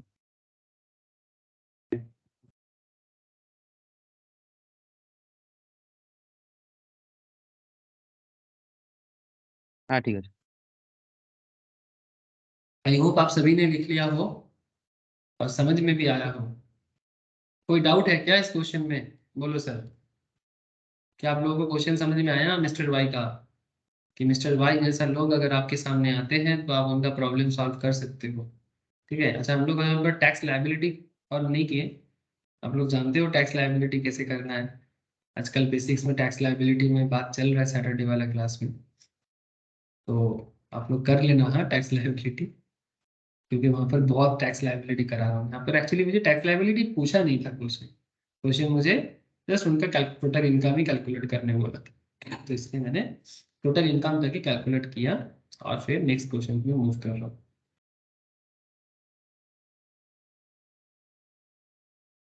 ये वाला क्वेश्चन जरा देखो तो सर। बाला मुरुगन, वाह। वैसे मुरुगन मतलब कौन? मुरुगन मतलब हम लोग जिसको बंगाली में कार्तिक भगवान बोलते हैं। ठीक है, कार्तिक ठाकुर। मतलब वो दुर्गा और शिव जी का दो बेटा है ना, गणेश और कार्तिक। कार्तिक भगवान को साउथ इंडिया में मुरुगन बोलते हैं। बाला मुरुगन मतलब बच्चा कार्तिक। ओके सर, हमें क्या फर्क पड़ता है उससे? सर फर्क पड़ने का नहीं है सर, अगर किसी को नहीं पता था तो पता चल गया। देखो, Balamurugan furnishes the following info for the year ended 31st March 2023। Sir इसमें इनकम फ्रॉम टेक्सटाइल बिजनेस है 1,35,000 का। क्वेश्चन दिखाई दे रहा है ना सबको? इनकम फ्रॉम टेक्सटाइल बिजनेस, कपड़ा का बिजनेस है, 1,35,000 का इनकम है। वैसे सर ये इनकम है कि लॉस है? লস। भले ही यहाँ पर इनकम बोला है, बट ये तो ब्रैकेट में है ना। ब्रैकेट में नेगेटिव इनकम को शो किया जाता है। I hope you all know that. Bracket में अगर इनकम दिखाया जाता है मतलब वो नेगेटिव इनकम है। नेगेटिव इनकम मतलब loss. Income from house property है 15,000 का लॉस। लॉटरी विनिंग ग्रॉस में, मतलब विदाउट टीडीएस वगैरह काट वगैरह, काट मतलब बिना काट के ग्रॉस लॉटरी में विनिंग हुआ है 5 लाख का। स्पेकुलेशन बिजनेस इनकम, स्पेकुलेशन मतलब वही लॉटरी टाइप बिजनेस है किसी का। स्पेकुलेशन बिजनेस मतलब तुक्काबाजी का बिजनेस है, मतलब नॉट लाइक टेक्सटाइल बिजनेस। ठीक है, कुछ ऐसा है जहाँ पे थोड़ा रिस्क है, थोड़ा सा जुआ टाइप उनका कैरेक्टर है, इसलिए उसको स्पेकुलेशन बिजनेस कहा जाता है। ठीक है, जैसे जो लोग शेयर ट्रेडिंग में डील वगैरह करते हैं उनको भी स्पेकुलेशन बिजनेस कैटेगरी में ही रखा जाता है। ठीक है, तो स्पेकुलेशन बिजनेस इनकम 1 लाख। ठीक है, तो स्पेकुलेशन बिजनेस में आपका 1 लाख का इनकम है, positive income. Income by way of salary, आपने सैलरी इनकम कमाया, कंप्यूटेड है, आपको और कुछ करने का जरूरत नहीं है, 60,000 का। Long term capital gain under section 112 70,000 का है। They just ask you compute his total income, tax liability and advance tax obligations, assume he does not opt for section 115 BSE, that is a new regime। उसको opt नहीं करते, जो regular provisions है उसी के तहत करना है। बोलो सर,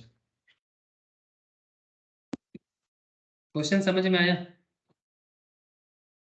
बहुत सिंपल सा क्वेश्चन है, लेकिन इतना भी सिंपल नहीं है। आपको यहाँ पर सेट ऑफ करना पड़ेगा, क्योंकि कहीं पे प्रॉफिट है तो कहीं पे लॉस। हाँ सर, जैसे गाना है ना सर, कहीं पे निगाहें कहीं पे निशाना। हाँ, जैसे यहाँ पर देखो, कहीं कहीं पे प्रॉफिट है तो कहीं पे लॉस।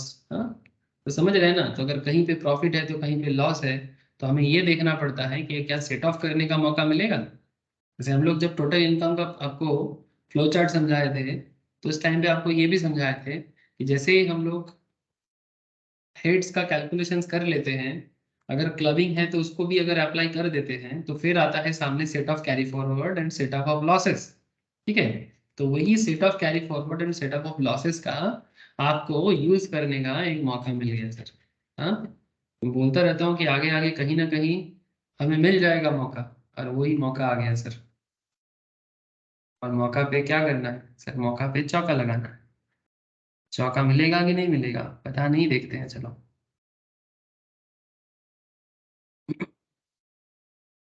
तो एक काम करें, एक हेडिंग कर लो sir, computation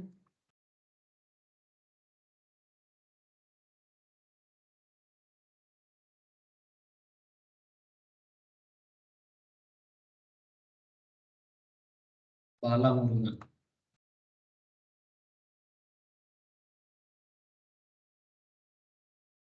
computation of total income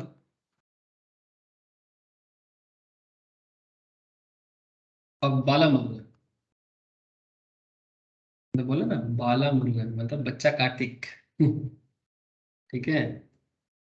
south India में मुरुगन टेम्पल आपको बहुत देखने को मिलेगा। इसका रीजन है, एक्चुअली साउथ इंडिया में कार्तिक भगवान को इतना लोग इसलिए मानते हैं क्योंकि कार्तिक भगवान अपना जो शरीर छोड़ा था, मतलब समान, ये लोग तो भगवान तुल्य है सब, भगवान ही है, तो अपना शरीर त्याग किया था। साउथ इंडिया में कोयम्बटूर के वहां पर एक पर्वत है सर, वेलनगिरी पर्वत। उस वेलनगिरी पर्वत में बहुत मान्यता है वहाँ का। नॉट जस्ट कि वहाँ का लोकल्स, पूरा भारत से लोगों को, मतलब कैलाश भी कहा जाता है, दक्षिण भारत का कैलाश वेलनगिरी पर्वत। क्या क्या भीड़ होता है सर, तो इतना लोग जाते हैं, पहाड़ में चढ़ते, पर्वत, ये आपका वेस्टर्न घाट्स है। तो total income of Bala Murugan for the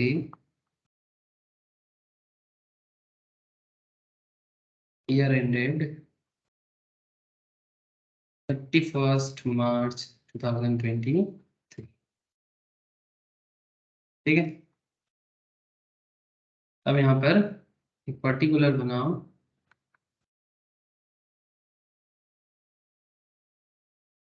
और अमाउंट का 2 column.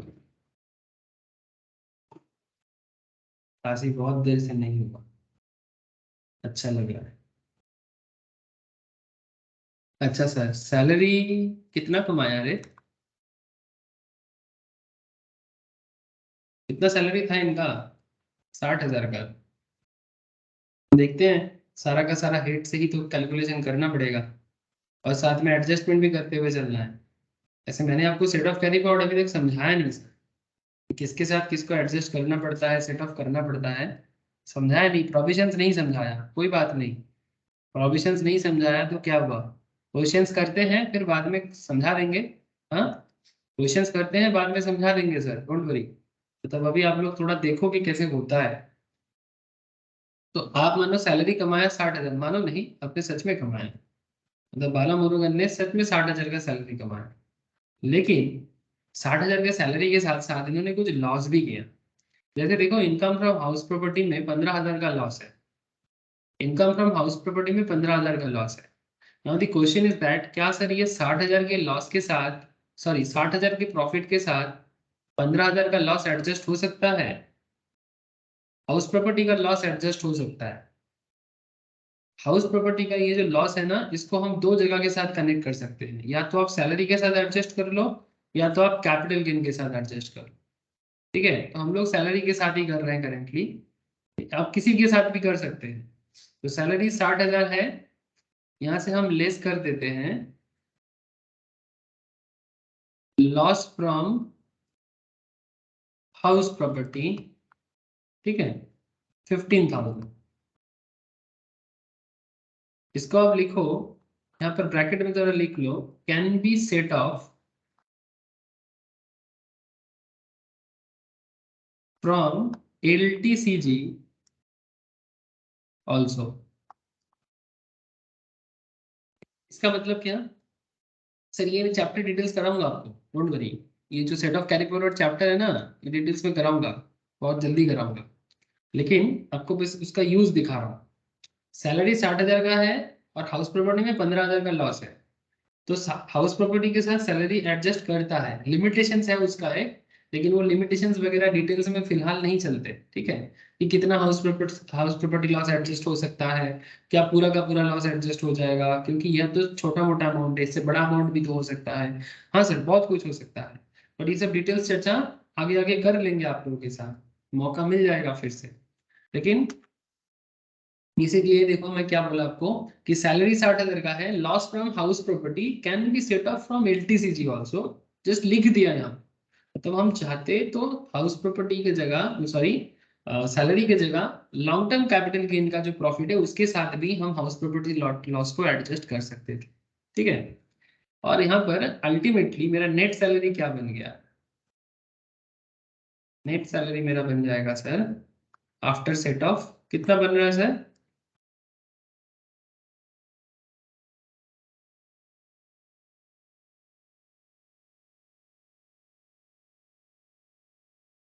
After set of loss from house property 60,000 से 15,000 चला गया तो कितना नेट सैलरी बना। हेलो, अरे बहुत सिंपल है सर, बोलो।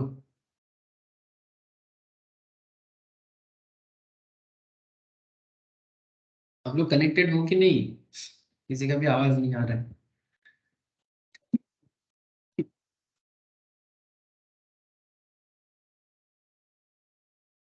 हेलो, अरे मैं कनेक्टेड हूँ कि नहीं। है सर। अरे यस सर। मुझे ये समझ में आया ना सर, 45,000 कैसे आया। सर कुछ नहीं, 60,000 का सैलरी इनकम था, उसके साथ हाउस प्रॉपर्टी लॉस को एडजस्ट कर लिया। ये एडजस्टमेंट का मौका कहाँ मिलता है, set of on carry forward of losses में, ठीक है। लेकिन मैंने आपको बोला ना कि किसके साथ कौन एडजस्ट होता है उसका प्रोविजंस मैं आपको बता दूंगा, लेकिन फिलहाल मैं डायरेक्टली प्रोविजंस को यूज कर रहा हूँ, ठीक है। आप बस देखो कि कैसे कैसे ये मतलब एक एक बिजनेसमैन या एक टैक्स पेयर्स बेसिकली, एक टैक्स पेयर्स अपना इनकम को लॉस के साथ कैसे एडजस्ट कर सकता है, ठीक है, और एडजस्ट करके अपना टैक्स लायबिलिटी को कैसे कम कर सकता है, ठीक है। तो 60,000 के साथ 15,000 का लॉस एडजस्ट किया तो इनकम बन गया 45,000, ठीक है। तो ये चला गया सैलरी के साथ हाउस प्रॉपर्टी का लॉस का। अच्छा, हाउस प्रॉपर्टी लॉस को हम लोग एलटीसीजी के साथ भी एडजस्ट कर सकते थे, ठीक है, ये मौका बनता है। अच्छा, फिलहाल दूसरे पॉइंट में चलते हैं, और भी चीजें हैं क्वेश्चंस के अंदर। जैसे हमें यहाँ पर पीजीबीपी का कुछ डिटेल्स दिख रहा है।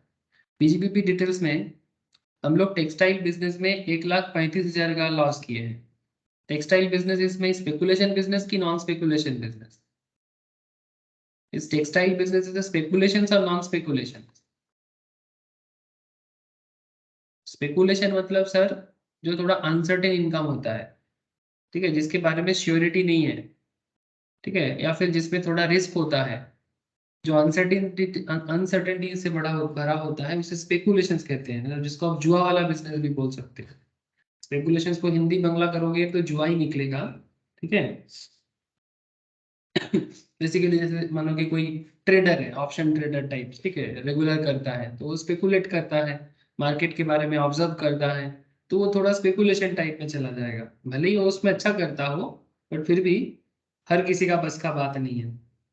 लेकिन टेक्सटाइल मतलब कपड़ा का बिजनेस करते हो, हाँ भाई, दुकान में इतना स्टॉक है, कस्टमर आएगा, बेच बिक जाएगा, तो वो स्पेकुलेशन नहीं है। तो नॉन स्पेकू और स्पेकू, ठीक है, इस बात का ध्यान रखना। ऐसे स्पेकू का लॉस सिर्फ स्पेकू के साथ ही एडजस्ट होता है, सर क्या समझ रहे हो ना, ये मैंने पहले भी बोला आपको अदर सोर्स में। स्पेकू का लॉस, सॉरी, पीजीबीबी में स्पेकू का लॉस स्पेकू के साथ ही एडजस्ट होता है, पर नॉन स्पेकू का लॉस को स्पेकू के इनकम के साथ एडजस्ट कर सकते हैं, ठीक है।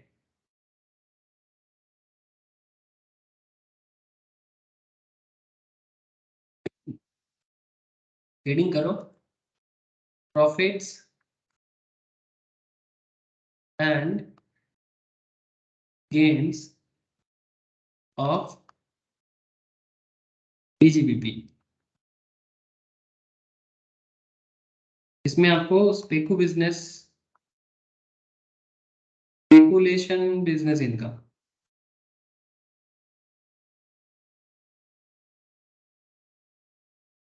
स्पेकुलेशन बिजनेस इनकम है आपका 1 लाख, और आपने टेक्सटाइल बिजनेस में कितना लॉस खा के रखा है रे?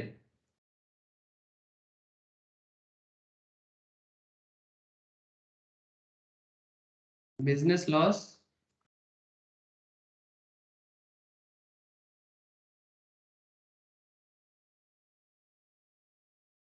बिजनेस लॉस आपका कितना है? 1,35,000 का, 1,35,000 सेट ऑफ। लेकिन क्या हम लोग 1 लाख के साथ 1,35,000 पे एडजस्ट कर सकते हैं सर? प्लीज मुझे बताओ। 1 लाख इनकम है और 1,35,000 का लॉस है, क्या 1 लाख के साथ 1,35,000 एडजस्ट हो पाएगा? मैक्सिमम कितना कर पाएंगे?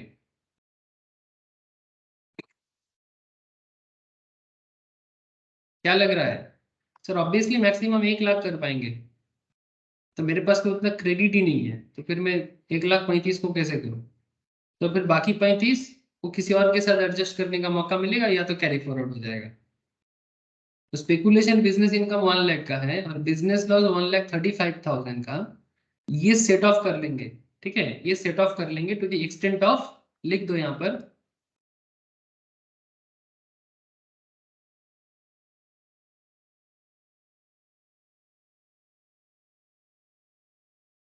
एक second,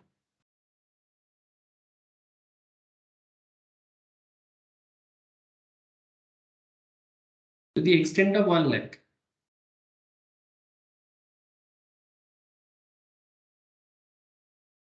to the extent of 1 lakh, ठीक है sir. To the extent of 1 lakh तक आप कर सकते हो। तो 1 लाख से 1 लाख अगर एडजस्ट हो जाएगा, 1 लाख से 1 लाख एडजस्ट हो जाएगा, तो कितना बचेगा? कुछ नहीं बचेगा, नील बचेगा। तो सर बैलेंस 35 का क्या करें? बैलेंस 35 का क्या करें? Balance current year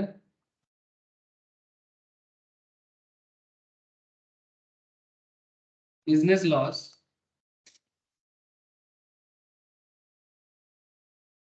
of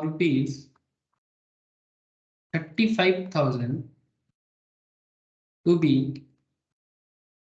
set off against LTCG, long term capital gain है ना सर 70,000 का, उसके साथ एडजस्ट करने का मौका मिलेगा। ठीक है, ये बोझा যাচ্ছে? हेलो, आप लोग समझ पा रहे कि नहीं समझ पा रहे हैं? बोलो।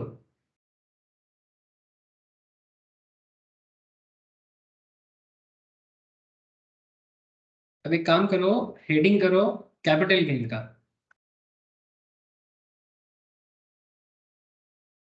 मैं समझ सकता हूँ आपको थोड़ा सा हिचकिचाहट लग रहा है, क्योंकि मैंने सेट ऑफ कैरी फॉरवर्ड का प्रोविजंस डिस्कस बिना करके डायरेक्टली क्वेश्चंस में आ गए, इसीलिए जस्ट दिखाने के लिए, ताकि जब आपको प्रोविजन समझाओ और उसके बाद और भी क्वेश्चंस करो तो आपको दिक्कत ना हो।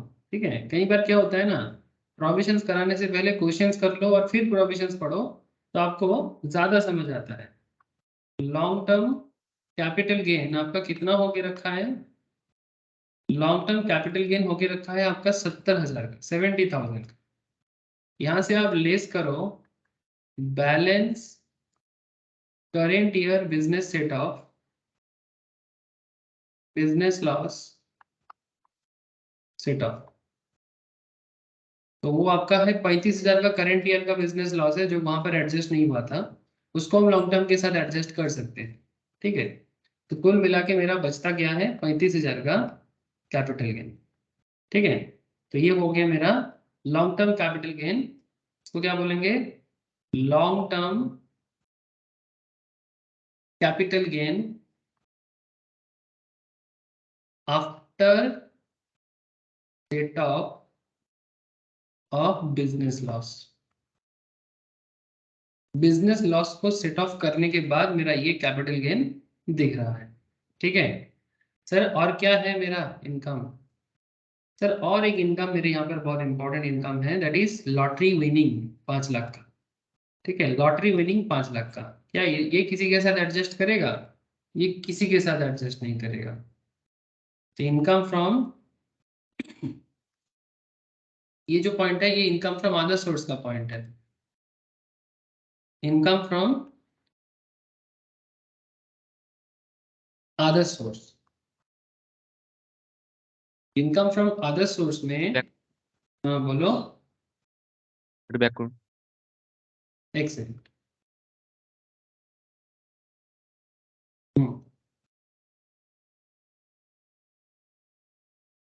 हाँ ठीक है। इनकम फ्रॉम लॉटरी विनिंग जो है ना सर, वो किसी के साथ एडजस्ट नहीं करता है।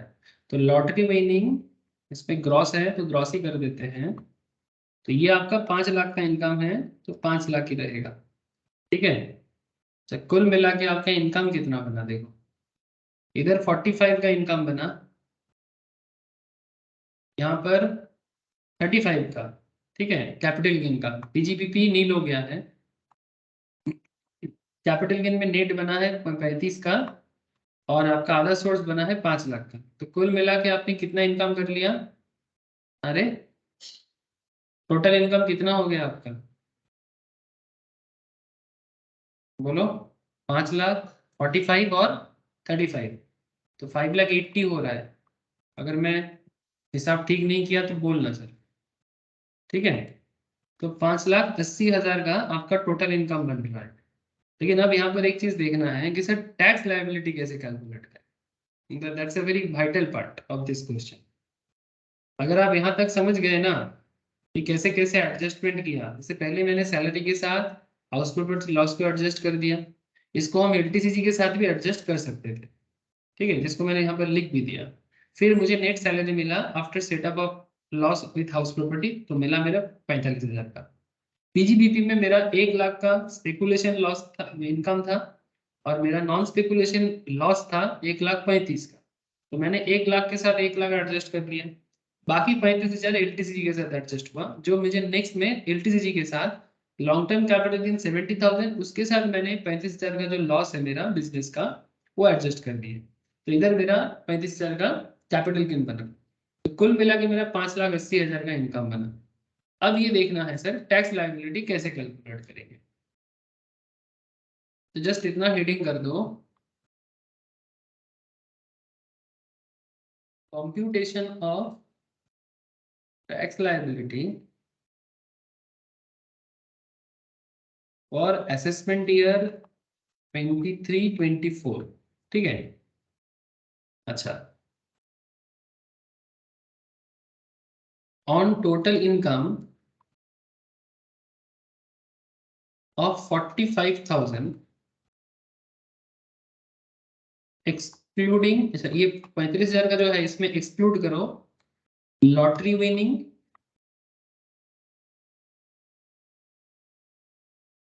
And LTCG, long term capital gain, इसको छोड़ के। तो ये excluding lottery winning and LTCG, इसमें आपका कितना टैक्स बनेगा? इसमें तो कोई टैक्स नहीं बनेगा सर। ठीक है, ऑन एलटीसीजी ऑफ 35,000, ब्रैकेट में लिख दो unexhausted basic exemptions can be adjusted। मतलब वो जो अप टू 2.5 लाख या 3 लाख एज पर दी एज, उसको आप एडजस्ट कर सकते हो। तो ये जो एलटीसीजी का 35,000 का इनकम है, इसके साथ अगर किसी का 2.5 लाख क्रॉस कर रहा है तो वो एडजस्ट हो सकता है। तो unexhausted basic exemption can be adjusted against LTCG under section 112। ठीक है, तो यहाँ पर भी 35,000 पे कोई टैक्स तो नहीं लगा। तो सर बचा क्या? सर बचा तो सिर्फ लॉटरी, बचा सिर्फ लॉटरी। और लॉटरी में तो आप लोगों को पता है कितना टैक्स रेट लगता है अदर सोर्स के हिसाब से। अरे और लॉटरी विनिंग में कितना टैक्स लगता है? 30% ना रे, एट द रेट 30% करके 5 लाख पे 30% तो हो जाता है 1.5 लाख, ठीक है।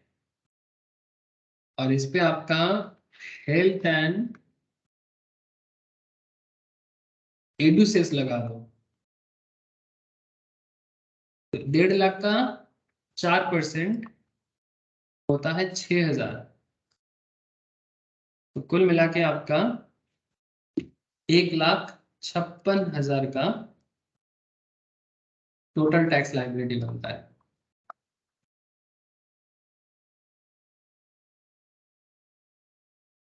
अब आप बोलोगे कि सर ये जो 45 का और 35 का, इन दोनों में टैक्स क्यों नहीं लगा?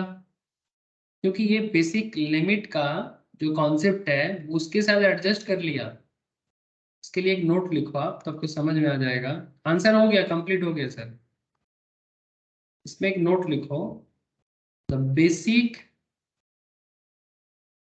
Exemption, normally basic exemption limit क्या है? अप टू 2,50,000 तक नॉर्मली कोई टैक्स नहीं है। द बेसिक एग्जेम्पशन लिमिट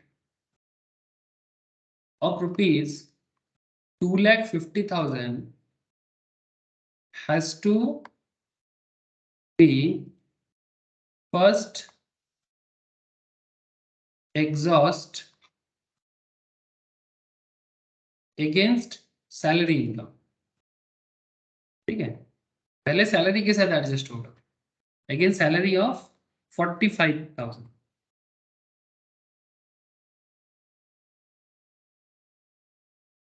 ठीक है। द अनएग्जॉस्टेड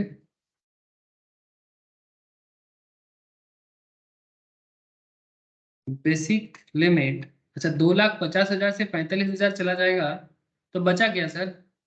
हेलो, 2,50,000 मेरा बेसिक लिमिट है, यहाँ से अगर 45 चला जाता है तो बचता कितना है? 2,05,000। किरे, समझ में आया कि नहीं आया? तो अभी बचा हुआ एक अनएग्जॉस्टेड बेसिक और कितना है? तो unexhausted basic limit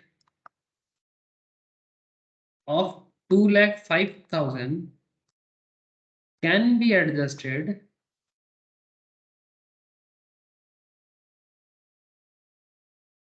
against LTCG of 35, ठीक है। Long term capital gain of 35 के साथ एडजस्ट हो सकता है as per section 112, but not against lottery, but not against lottery winning, lottery winning के साथ एडजस्ट कभी नहीं करेगा। which is taxable, which is taxable flat 30% under section 115 BB, okay 115 BB, ये आपका लॉटरी का टैक्स रेट है। तो इसीलिए 2,50,000 एडजस्ट नहीं हुआ ना, इसीलिए 45 में भी टैक्स नील हो गया और 35 में भी टैक्स नील हो गया, समझ रहे हैं? तो बचा बस 5 लाख, इसलिए उसके ऊपर 30%। तो अल्टीमेटली टैक्स लायबिलिटी 1,56,000 का सिर्फ उसके ऊपर, मतलब आप लॉटरी इनकम के ऊपर, बाकी किसी में देने का जरूरत नहीं पड़ा। समझ में आया सर? ये क्वेश्चन थोड़ा सा ट्रिकी था, थोड़ा सा ट्रिकी इसलिए आपको लग रहा हो क्योंकि मैंने आपको भी सेट ऑफ कैरी फॉरवर्ड बताया नहीं, ठीक है। अब जैसे ही मैं सेट ऑफ कैरी फॉरवर्ड आप लोगों के साथ डिस्कस कर लूंगा ना, सेट ऑफ कैरी फॉरवर्ड का प्रोविजंस, कि कौन किसके साथ एडजस्ट होता है, ये जो कॉन्सेप्ट है, ये जैसे ही एक बार आपके साथ प्रोविजंस डिस्कस कर लूंगा फिर आपको ये और दिक्कत कभी नहीं करेगा, ठीक है। मतलब जितना थोड़ा सा दिक्कत आपको हो रहा है कि किसके साथ कौन एडजस्ट होता है, सैलरी के साथ हाउस प्रॉपर्टी क्यों एडजस्ट होता है, कैपिटल गेन के साथ हाउस प्रॉपर्टी कैसे एडजस्ट होता है, बिजनेस के साथ कौन एडजस्ट होता है कौन नहीं होता है, कौन सा बिजनेस इनकम के साथ कौन सा बिजनेस इनकम को एडजस्ट कर सकते हैं, इसका एक अगर आपको पूरा आइडिया मिल जाए फिर सेट ऑफ कैरी फॉरवर्ड में भी आपको कोई नहीं रोक सकता। और कौन सा लॉस को कितना दिन तक हम लोग कैरी फॉरवर्ड कर सकते हैं, इसका भी आपको एक प्रॉपर आइडिया मिल जाए, ठीक है। तो फिलहाल सर आज का क्लास में इतना ही रखूंगा। मैं आशा करता हूँ कि आप लोगों को क्वेश्चन समझ में आ रहा है। मैं वेरियस टाइप्स ऑफ क्वेश्चंस में डील कर रहा हूँ, क्योंकि देखो सर एक ही सिमिलर टाइप ऑफ बात करेंगे तो फिर आपको मतलब अलग अलग प्रोविजंस के बारे में आइडिया नहीं मिलेगा, इसलिए मैं थोड़ा सा डिफरेंट काइंड ऑफ क्वेश्चंस के ऊपर डील कर रहा हूँ टोटल इनकम पे। इससे पहले भी 4-5 क्लासेस टोटल इनकम के ऊपर मैंने लिया, उसमें भी कुछ क्वेश्चंस डील किया, अभी भी कुछ किया, कल भी क्लास लेंगे वहां पर भी कुछ इंपॉर्टेंट क्वेश्चंस डील करेंगे, और फिर धीरे धीरे बाकी जो चैप्टर्स हैं उस पर बात करेंगे सर। ठीक है, এই অর্ক বোঝা যাচ্ছে? ইঙ্কি, নীল, রশনি, শালিনী, শুভজিৎ, বলো স্যার। Yes sir. है है दादा। Sir. Okay sir, okay sir, okay, ठीक है। कुछ क्वेश्चंस देता हूँ घर पे प्रैक्टिस करने के लिए, ठीक है? सर प्रैक्टिस करो, कल कल देता हूँ, कल का क्लास के बाद देता हूँ। ओके सर, फिर टाटा, बाय।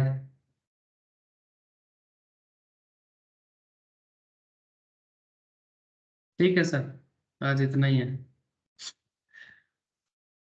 राखची दादा। ओके।